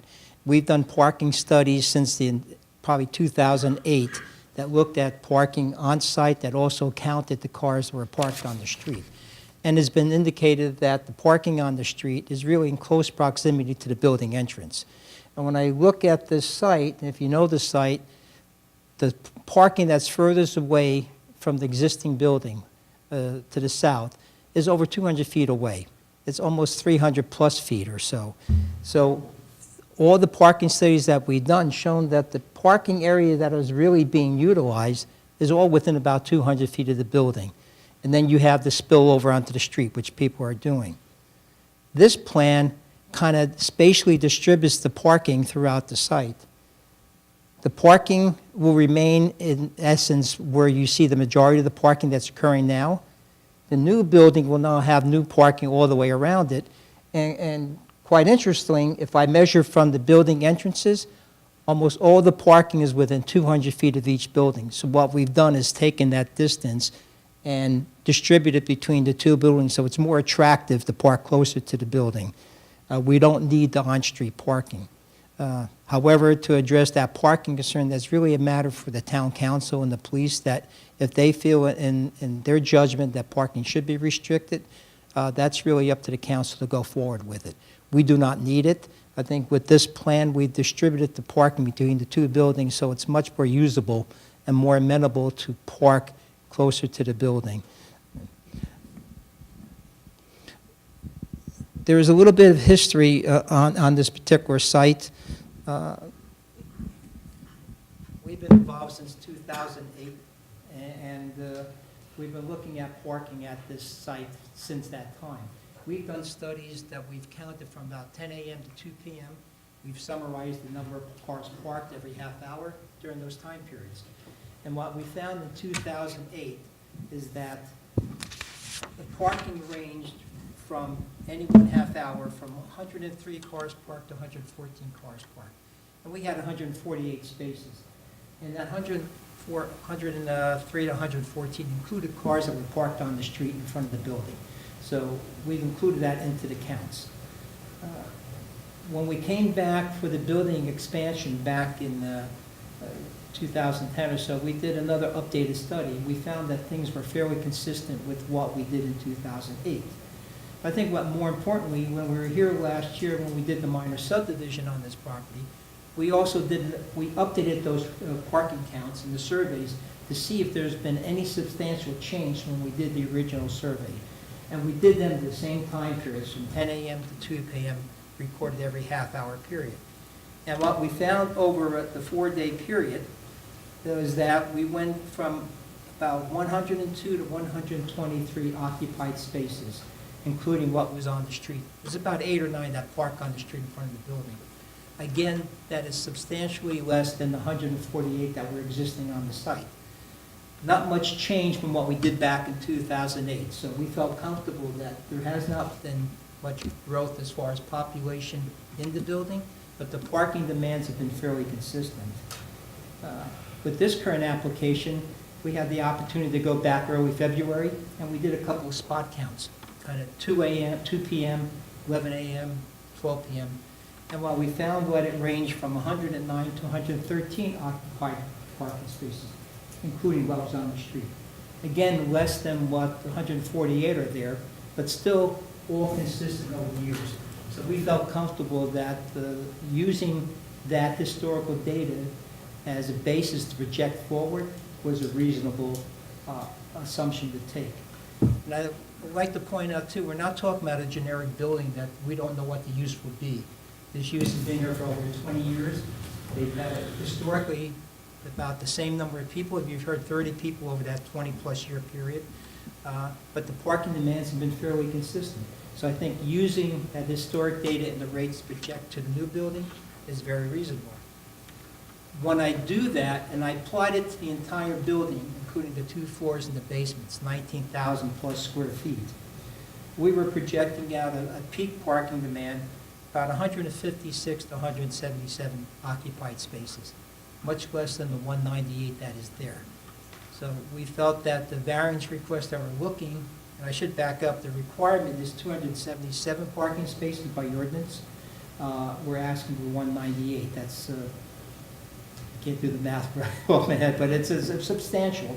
But I think historically, when you look at what is happening, we have more than adequate parking for this particular user of these 2 buildings. But I think what was more important, I was listening to the testimony again tonight, and they're talking about the amount of growth in the population of the building and what's happened. If I were to take the rate that I use for the existing building, and I projected that out for the entire 19,000 square feet, that's about a 60% increase in employees. That has not happened. So going from 160 for maybe another 100 employees with our rates, the 198 was more than adequate. So I feel comfortable in that data that we're sufficient with the parking supply that's being provided. And we can accommodate what is on the street internally to the site without fighting any additional traffic or parking on that street. But again, that is subject to the town to enforce that or make parking restrictions. If you were to apply standards, ITE standards, would that change anything? No, IT has certain standards, and they've been fairly consistent with what we're projecting. They have rates about 2.843, we're about just under 3.4 parking spaces per 1,000 square feet. So we're fairly consistent. And that is based on the 4th edition of what IT has publication, Parking Generation. Our report was done in October 2018. The IT just issued this earlier this year, 5th edition of the Parking Generation. I did have a chance to look at that because that was a comment in your traffic engineer's review letter. And I don't have the exact numbers, but what the new edition has is they separated urban and suburban office type buildings. And when I look at the suburban office type buildings, their rates are a little bit less than they have in the 4th edition. So it's kind of distributed out a little bit. I think part of the reason is because in the industry there's more working from home, there's more telecommuting, that type of thing. So everybody doesn't have it in the office 9 to 5 every day of the week. But for the purpose of this testimony, we've used the 4th, which has the higher rate, and we feel we're still consistent with what is happening. And projecting it out as though this was an entirely new building, we have more than enough parking. If that 160 so people were distributed between the 2 buildings, obviously we're going to be in that 120, 130 space range being occupied. I will talk about the DOT permitting. When the building addition that was approved some years ago, the driveway to Route 9 was located further to the south on the property, and that was approved by the Department of Transportation. This current application separates that building, so now we have the new building further to the south, but the driveway that was located towards the southerly end of the property now is between, or closer to this building. It's moved a little bit further north. We had the opportunity to meet with the Department of Transportation back in October of last year to discuss this, and what they told us that the permit they issued, and they did issue a permit for the driveway, had lapsed, and that we would be required to submit a new application to them for review. That has been compiled, and that was actually submitted January 9th of this year. So that is in the process of being reviewed. And obviously, if this is approved, it would be subject to any DOT approval. But since they already approved it once in our meeting with them, we felt comfortable it will be approved again. Just briefly on the traffic impacts, we did do traffic counts again at all the site driveways. There was a slight difference from 2016 when we did them, but within a reasonable expectation, probably within a 10% range. What's more important though, when we did the analysis onto the driveway, onto the roadways, our driveways on Old Amboy Road were operating at level of service A, quite a reasonable expectation. When we include the additional traffic from the development across the street, our exiting movements go to just A to just over the threshold to level service B, still within reasonable expectations. I think Old Amboy Road is really kind of serving the development that's on these sites. It's kind of the back road to Route 9. At the Route 9 driveways, in the morning we don't have any difficulties with a level service C, but in the evening when you get all that heavy southbound traffic, it's really probably E, level service F we're estimating. But we're calculating about 22 cars that would be exiting in the hour. That's about 1 every 3 minutes, so it's not really high. It's just due to the heavy volumes on Route 9. And that's not considering the fact that the signal at Ferry Road may create some gaps, so that gives the ability to get out. I think Old Amboy Road still serves as the bypass, if you will, to get down to Spring Valley Road or up to Ferry Road. And so we distributed the traffic based upon that. I did have the opportunity to review the traffic engineer's memorandum today, and I think I addressed most of them, but looking through them, there is nothing that we cannot provide him to address some of those concerns. I testified to some of that this evening, and a lot of it goes with site, maybe some additional signings, talking about maybe some traffic control measures inside, that type of situation.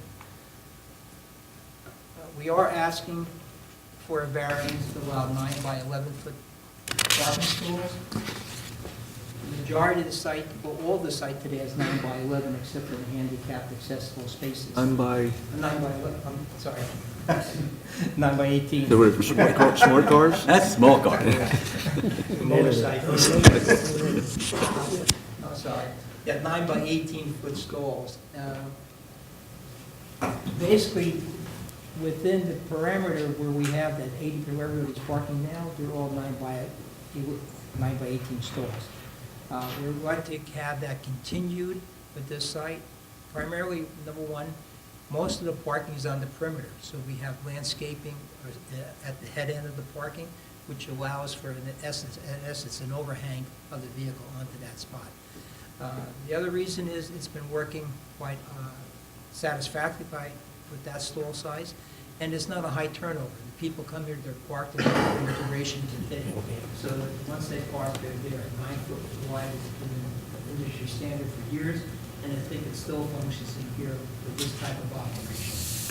Okay, in the consultant's notes, I see that she stated that varying dimensions 8 by 18, 8 by 20. So do you anticipate any of the stalls being 8 feet wide or narrow? The 8 foot might be a van accessible parking stall. Inaccessible, okay. I'm not sure, I haven't reviewed the park plan for all those details, but in essence, what is not handicapped accessible, we have the 9 by 18. Okay. And that was also approved when we did the building addition. I think the key here is that it's long-term parking, it's not a lot of turnovers, there's no packages, so that people can work here, and it functions for this particular user at this site. I don't know if there's anything else in the review letters, I skimmed over a lot. You didn't see anything in it that you don't believe you can work out with the township's engineer, the township's planner, and the township's traffic consultant? No, there was nothing that was not workable. I'm looking at it now, and I'm looking at the engineers, the traffic review on parking review number 10. They talk about the parking stall size. where there may be some 20-foot stalls where there's 10 on-site. But I don't have the breakdown of the count, definitely why. See another note, I know we touched on earlier, need for 21 reserved non-handicapped, and that number would, if I remember correctly earlier, we talked about reducing that number a Mr. bit. Incardone can reduce that from reserve to available to anybody. Okay, so we have to memorialize that at some point. Was that all 21 spaces? Or was he going to reduce it to a certain number? It was a portion. Of the 21 spaces, Mr. Incardone, that you have marked as reserved, how many of those can we make non-reserved to add to the general parking population? 21, I would say 5. So 16 reserved and then 5 absorbed back into the general. Okay.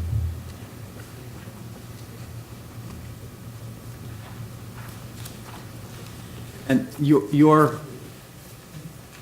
report is based upon the use of the building as the bank's administrative offices, presumably with, it may have a walk-in or walk-up, what do you call the machine? ATM? ATM machine, but you're not envisioning a bank branch facility there, are you? No, we're not. Okay. Just like in some office buildings and office complexes, in an office building, there might be an ATM machine there, similar here. Prior application actually had a branch bank, a drive-through.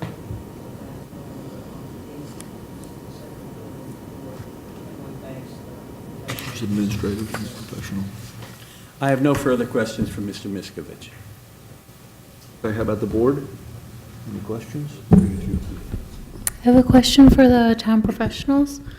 I know that it's been of concern regarding parking on Old Amboy in terms of circulation and safety concerns.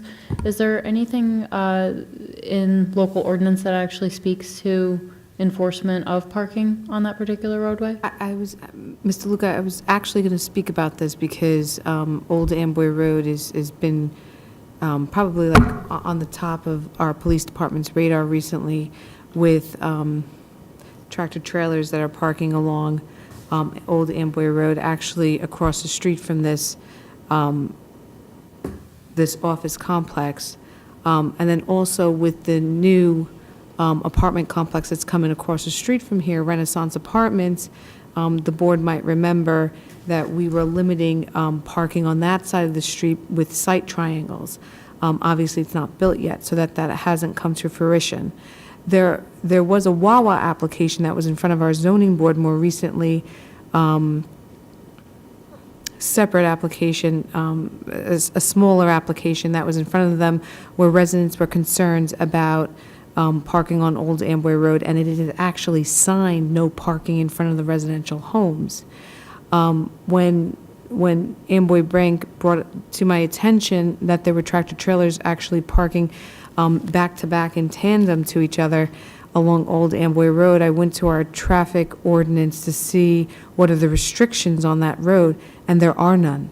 So the parking signs that say no parking along Amboy Road in the vicinity of the Wawa are really not legal.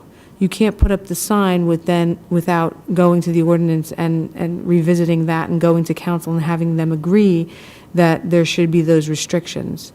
In Mrs. Drum, our traffic consultant's memo, and I want to reference the date of the letter, it's March 5th, 2019, that was issued today. She had mentioned perhaps that there could be a parking analysis done by the applicant's traffic consultant. Certainly, we would welcome that along his frontage, but not along all of Amboy Road. It is on my to-do list to do that because there are quite a number of driveways that exist along Old Amboy Road. In addition to that, the restrictions that were placed as part of the resolution, as part of the Wawa approvals, that should be legal. Then the apartments across the street, which have site triangles, which should then, close up those gaps as far as the no parking, and then the site triangles that would be associated with this project itself. When you get close to the Ford dealership, there's no visibility. All those employees for the Ford are parking on Old Amboy Road. So there's quite a bit of homework that I'm going to be doing, and certainly I won't put it on Frank's, list to do because it's not his responsibility. But certainly he's going to assist me by trying to come up with those site triangles. And I think Mrs. Drum, in her memo, one of the comments is on the landscape plan, show the site triangles so she could see the visibility. But for me, it's show the site triangles so I could see where the no parking signs are going to go up. When the traffic consultant was talking about the parking as far as parking in front of the existing building on Old Amboy Road, I agree with him. People don't want to walk. They're going to take the path of least resistance.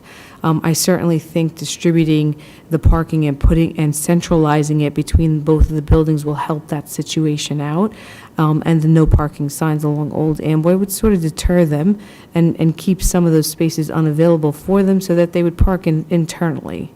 So I think as far as the no parking goes, there's a lot of notes that I've taken, and once this application comes to me with their site triangles, I'll have a clearer picture on where I have to place those signs and go to council with the full length of the roadway. Thank you for providing the background on that. My concern is that it's getting more and more busy over there, so I'm glad to see all the things being addressed, and I also appreciate the willingness of the bank to make note to their employees. Anything else from the board? Mr. Pink? It appears to me that you're going from 3 exits to 5 exits. You're going to have 3 going feeding out exits or entrances to Old Amboy Road. Let's just talk about the line. Basically, when you're coming out, you're going into the bus. If it's like 4:30, 5 o'clock, you know what the traffic is like. Just asking, trying to get out of Wawa at that time. That's right there. The turn, you want to turn on Spring Valley. Well, what's going to happen when you're trying from 2 different spots just at your side, trying to get on to Route 9, being in the bus lane, trying to get over? Have you taken that into consideration? Maybe you need to only have the one that you have now, but then everybody's going to be feeding out probably on Old Amboy Road. But I think it's a balancing act, as you said, where do you put the traffic? Number one, that's the Department of Transportation did not see that as an issue when they gave the prior approval for the driveway. I do not know what they're going to do now, but I presume it's going to be the same. Secondly, when traffic is moving, when they're green and they're flowing there, it's difficult to get out onto Route 9, whether you're in the bus lane or into the shoulder. I think people wait. When Ferry Road stops, and I think it's helped because they split the phasing on Ferry Road, eastbound, westbound, it's created more gaps. So I think people will tend to wait till that platoon of vehicle goes to come out and exit.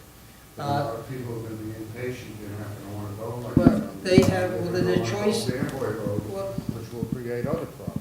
well, the choice they have is to wait and go out that way. And if you look at where the building is, the other driveway is much further up to the north, to that side, to the existing Foxborough building, office building. This is much further to the south. Having a driveway there, number one, to be able to come in at that building or exit, I think makes sense to distributing the traffic. The 3 that we have on Old Amboy Road, there's 2 that are existing. We're just adding one at the far end of the property. And I think that's going to help distribute traffic, especially when you put the building towards the southerly end. Those people that would be occupying that building will have their choices of which exit to go out. I don't think it's a high volume that's going to be coming out to Route 9. And even if that 20 or so vehicles, so that's about 25% of the traffic we've estimated, if that were to come out to Old Amboy Road to head south, the capacity of the driveway there and the volumes on Old Amboy Road are much less. So they can actually come out onto that. I guess what I'm trying to say is that if you restrict it, you're sending everybody out to Old Amboy Road. But having the access there, you give them the opportunity to decide where they want to come out to. If you're exiting during the middle of the day, when the volumes are not that high, there's probably no problem getting onto Route 9 to head southbound from that driveway. So really narrowing it down to that 3-4 hour period in the evening when it's the peak, but they'll probably be gone within the hour or two when business closes. So I'm a firm believer of trying to put, I don't want to say more driveways, but give them the opportunity so they can distribute amongst themselves how they feel they should be exiting and when they exit. Well, I think, and it was pointed out with parking, I think everybody will seek their own level. And if I'm coming out and I know I'm coming out at 4 or 5 o'clock and it's that bad, I probably will opt to go out Old Amboy Road. Fight with the car dealership parking on the roadway. But once you get on the Spring Valley Road, it's easy. I can get out to Route 9 or head out to Route 18. If I'm coming there and I have business there, or they have people coming in during the day and leaving at 11 o'clock, 12 o'clock, 1 o'clock in the afternoon, I don't see that as an issue coming down to Route 9. And especially in the morning, it's all northbound. So I think we're focusing that one little window when the opportunities are there for more hours of the day to be utilized. And we're not here at night either. Basically, this is closed 5 or so. You compare it to the Wawa, they're open a heck of a lot longer, especially with the gas. So a lot more traffic activity with those driveways, which puts it in a different perspective compared to what we're Still trying to get onto Route 9, though. Well, but I don't see any problem on Route 9. Trying to get on Route 9 at certain times of the day is difficult, and you unfortunately, you do wait. Will some people take a chance? Yes, I mean, you can't avoid that. But as long as providing good design and good sight distance, I think we let the motorists decide which is their opportune way to go. The traffic you have now coming out of the parking lot, is it going to increase drastically after the new building is constructed? Or is it going to be a similar number of cars We leaving? projected as this would be new building. The reality is, with the Amway Bank, you've heard they're taking their employees. Let's use 160 as the number. And instead of one building distributing into 2 buildings, in essence, you've kind of separated that usage. So the volumes are going to drop down. So that might even be less than we're projecting. But I think looking at it, it's good to have that for other times of the day. Otherwise, you're going to send everybody out to Old Amboy Road, which we've heard there are parking issues and there may become other problems. And it's a much narrower roadway, especially as you get further to the south. So this lies an opportunity that I don't think is an unsafe situation, although at times it may be difficult getting out. And we may have just a difference of opinion. Okay, anybody else? I have a question. So when we met the applicant, there was a suggestion that they consider banked parking spaces in the front, since there is such a heavy shortfall of between the required parking and what is proposed. Did you take a look at the banked parking spaces? Did you consider? I'm not aware of that. I wasn't at that meeting, but I can't really address that. I believe Mr. Pucci can elaborate on that if you wish. Sure.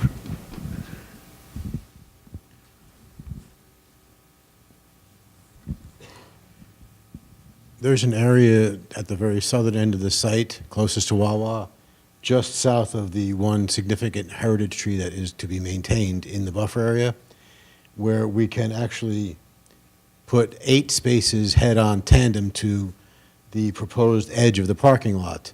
Now, they can be banked, they can be reserved and not improved, they can be improved in gravel, or they can be fully improved and paved, but they are tandem spaces. But that would provide an additional 8 spaces that would not impact the heritage tree. And assuming that the ED ordinance does modify going forward, then with those 8 spaces, whether they're 18 or 20, is still less than 25, which would be the 50-foot buffer that we're proposing today. We would keep at least the 25. If they are 20-foot spaces, we would have 30 feet of buffering available, which I testified before, I would infill with additional landscaping. And if they're only 18, that 30 becomes 32 feet of buffering. But that would provide a location where we can either restrict and potentially use, if needed in the future, or actually improve today, an additional 8 spaces.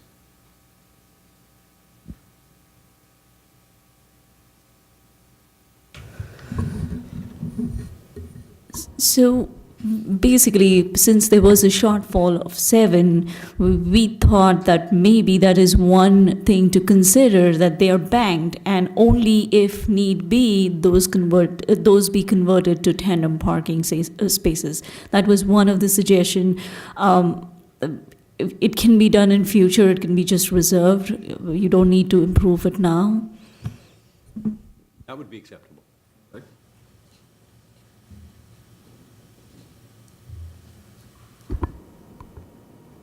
Chairman, I just wanted to go back to Deanna Drum's memo and talk about one of the comments that she had on page 2 was that the traffic counts that were completed in 2016 at Old Amboy Road driveways were approximately 25% higher than the more recent 2018 counts. And I just wanted to get some testimony on the record as to why maybe the traffic consultant for the applicant can, tell us his thoughts on that. It's page 2. Item number 4, page 2. Under traffic assessment review. Well, I'd have to go back to look at the 2016 counts to see if there was that increase. Assume that it is, I'm not saying she's wrong. We're currently projecting an operation level of service A. That's quite well, very little delay. Even if I were to increase volumes in Old Amboy Road 25, 30%, I'm still going to be in that level of service A, B range. So we're still no worse than C. We're still going to be quite acceptable. And as I indicated, when I add from the apartments into our site, into the traffic mix, I had calculated we just go from threshold A to B for our exiting movements. Our left turns are still operating at a very little delay. So I don't have an answer for you why they're much lower, but there's more than enough capacity that we can have.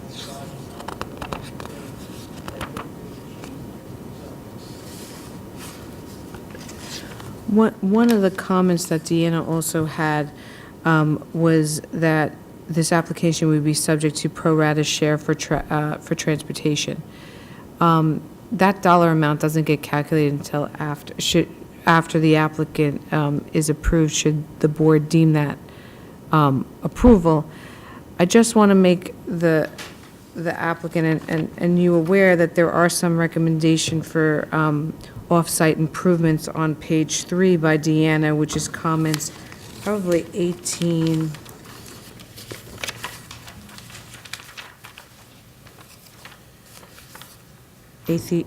through, let's say, 21 at least, where she talks about Old Amboy Road and the horizontal curve that exists at the sort of the southern ends of the property.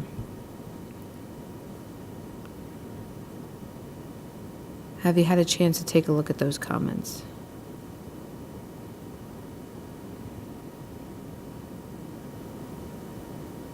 I looked at those and I thought, in the brief discussion with Mr. Pucci, that they can be accomplished. To what degree, I don't know at this particular point. I believe in number 19, she's trying to get the, trying to get the pavement width somewhat uniform with the westerly side. Yep. But there's some transitions that were into the Wawa frontage, so I'm not, and their driveway is there. So I don't know how far we can go to correct that situation. Okay, That's but something we can- but we'd it's have to something take a look at. that you're willing to, the applicant is willing to entertain, and just for the board's knowledge that if there is off-site improvements, then that would be credited towards the pro rata contribution.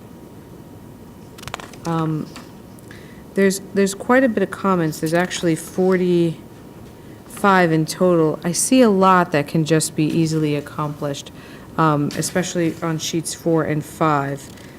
There was one comment where she had asked for some sort of traffic calming measures along the new entrance from Route 9 as you're entering the site. She doesn't specifically address what that traffic calming measure is, but sitting next to our fire marshal, he said no humps, no bumps. And I agree, but should there be rumble strips, that would look favorably on, and we could certainly work on that. But later on on that page, she says there should be a stop control as you approach the three-legged intersection within the parking lot. And she actually goes further and says that the sidewalk that's along the frontage of the building should be extended across that access driveway and connect to the island that is on basically the eastbound direction out of the parking lot, and then cross the parking lot towards Amboy Road to connect to the existing sidewalk that's along the frontage of Old Amboy Road. So I guess I'm looking for some cosign to say that some of the internal site improvements that she's asking for can be accomplished on the site plan.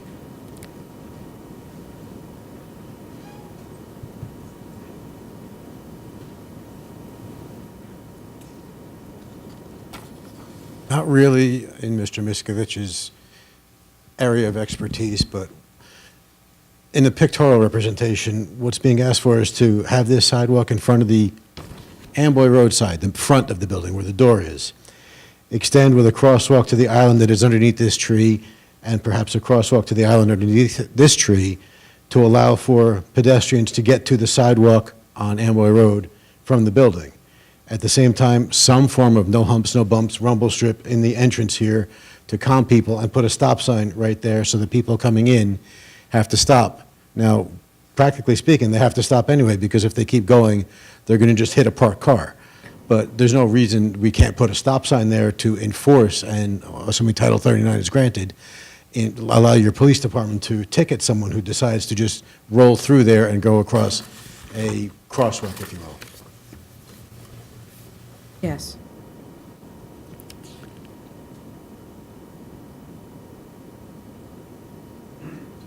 She also suggested that because the application across the street, the crosswalk was the diagonal hatch lines that they were using.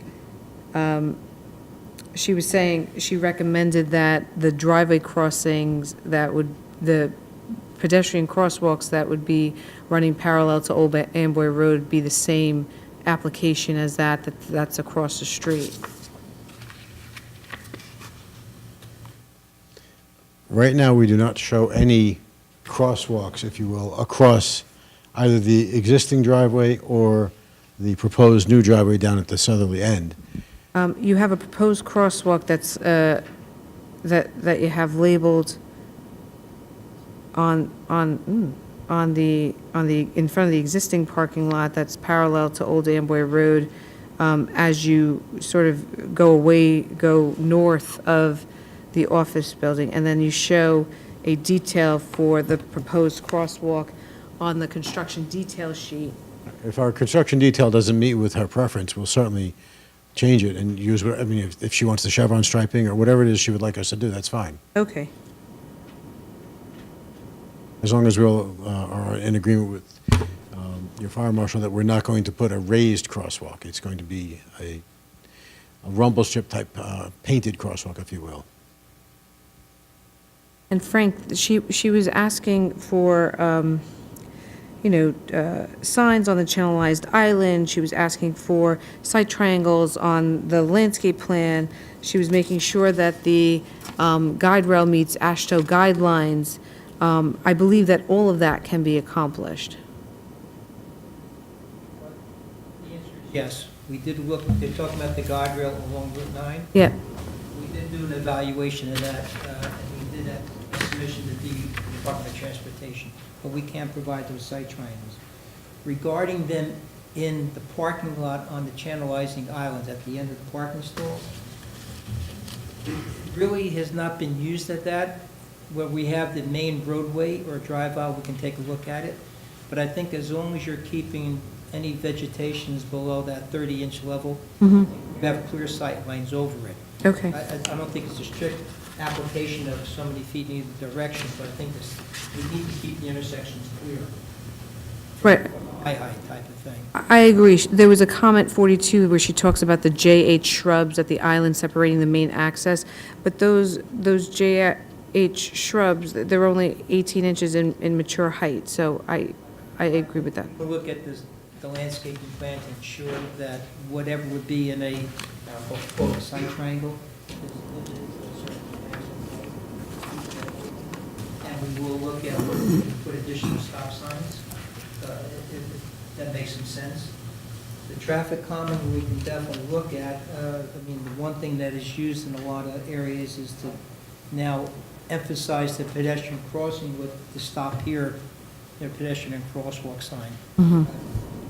Need to do something like that, that makes some sense.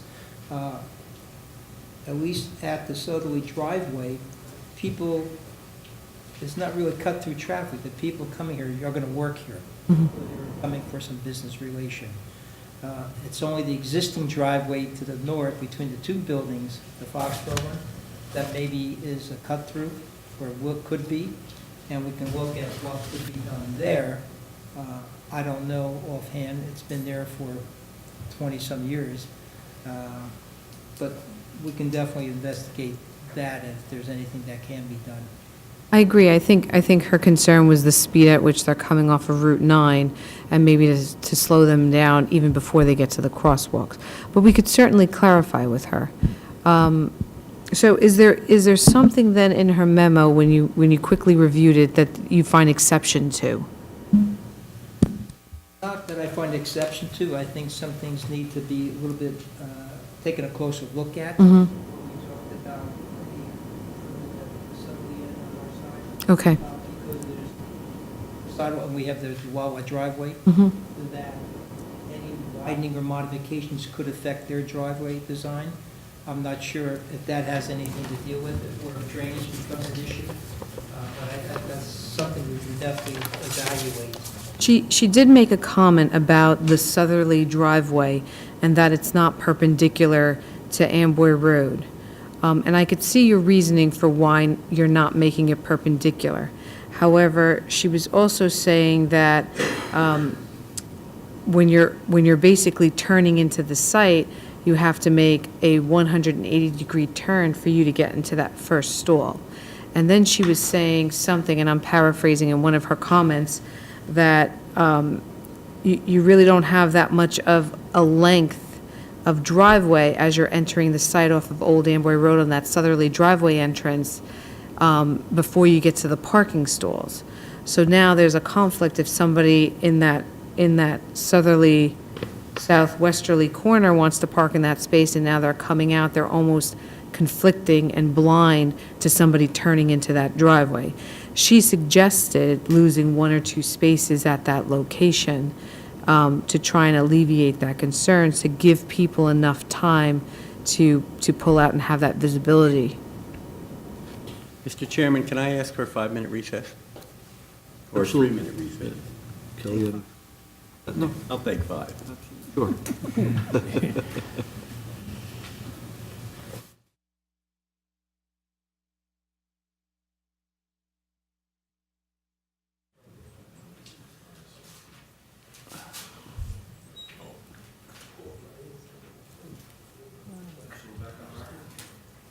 Sir.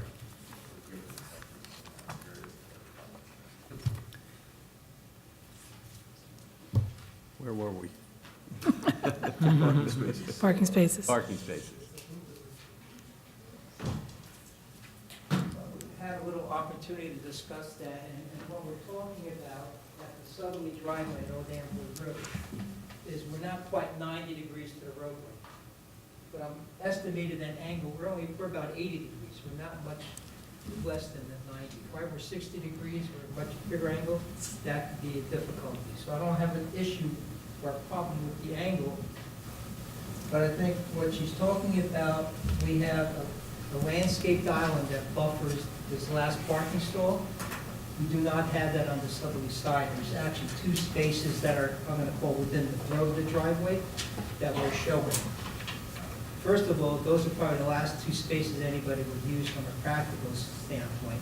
So I don't see that as a particular problem, but I could leave it up to discussions either with the board or with the professionals. We can strike those off temporarily, diagonal, so no one parks there, or they could be banked and somehow been green, so we still have the 198. Or if the board's acceptable with the park count, we just have, instead of 198, it'd be 196, losing those two spaces. But I think the simplest thing would be is we just mark those off, strike them diagonally and leave them as banked. Would probably suffice, because you look at that site, I don't think anyone's gonna park at that other driveway, as a practical matter. I'm okay with just striping it and leaving it banked, and then this way, if you need them in the future, they're there for you.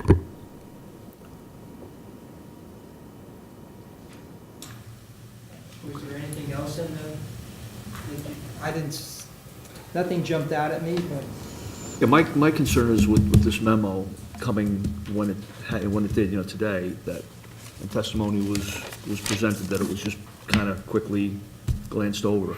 And, including the bullet points, there's, 55 items that she has here.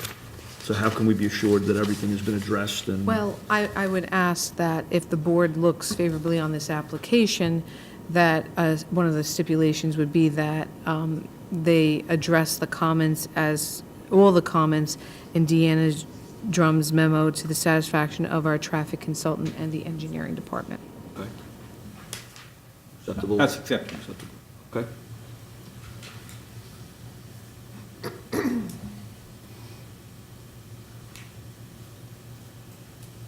I have nothing further for Mr. Miskovich unless the board or your professionals do. Any more questions?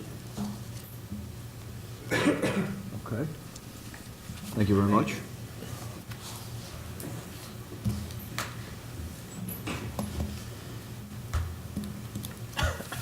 Mr. Larson, Yeah.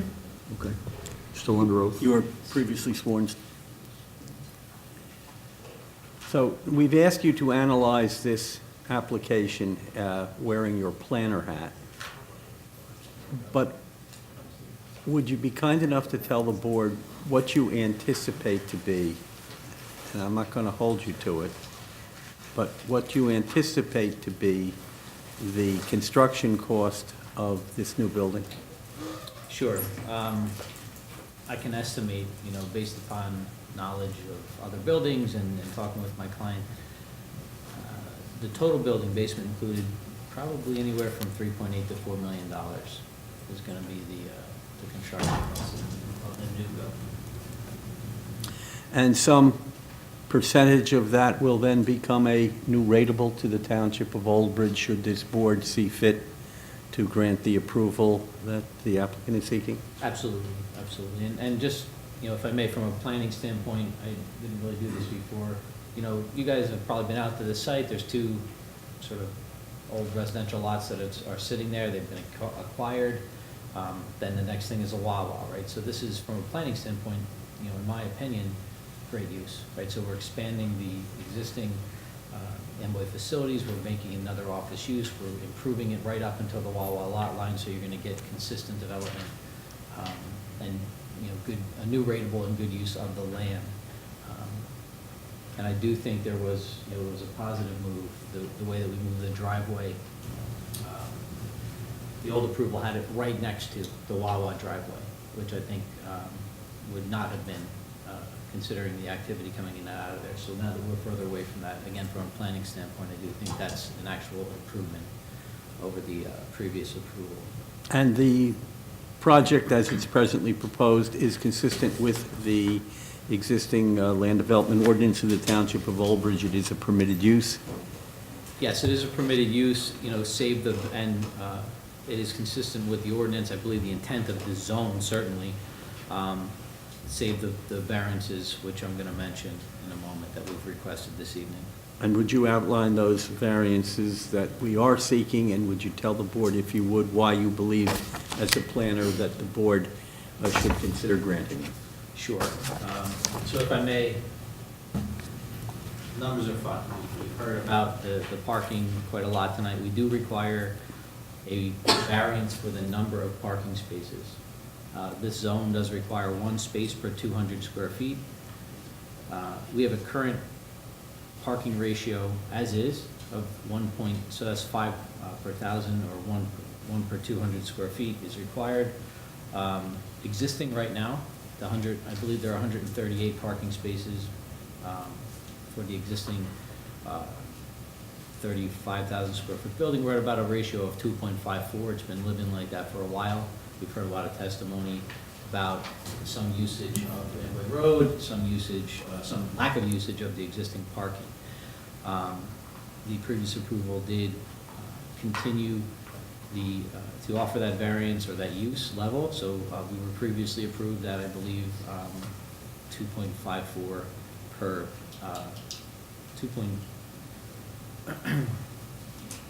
1 per 254 square feet is what it comes down to.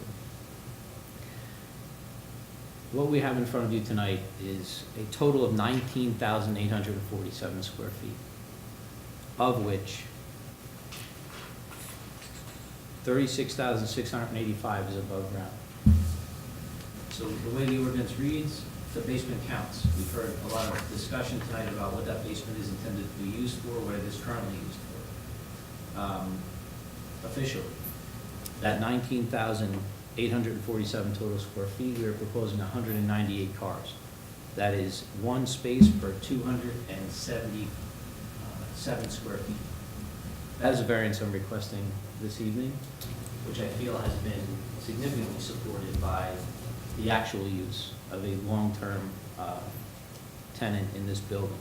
If we were to consider if the testimony offered was convincing, which I believe it was, for myself, also with my own discussions internally with my client, that the basement, which is already only partially used, will be not used at all for employees, we would actually have a parking ratio of 1 space per 185 square feet.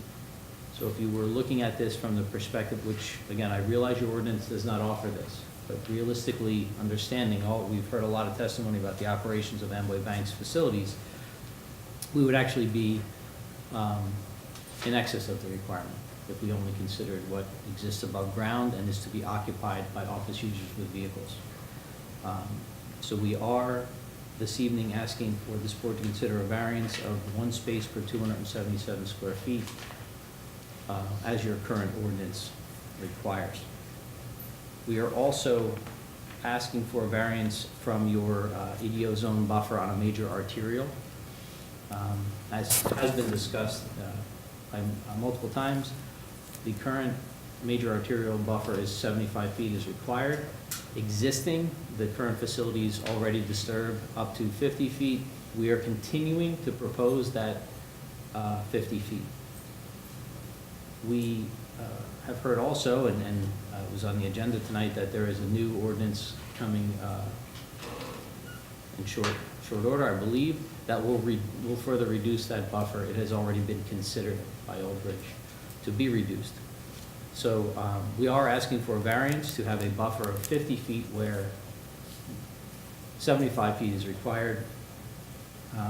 For the record, I will state that if we do decide to bank parking, that I would ask that the variance be increased for this application. However, those parking spaces would further, should they come into realistic existence, I would ask that the board consider the variance with those parking spaces in place. We are also asking for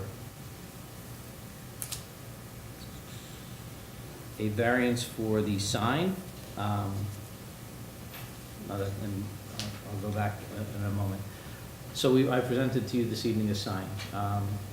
As Ms. Sawant suggested, I guess I even had a little bit of trouble in your signage ordinance. It goes to a couple different places for a few different requirements.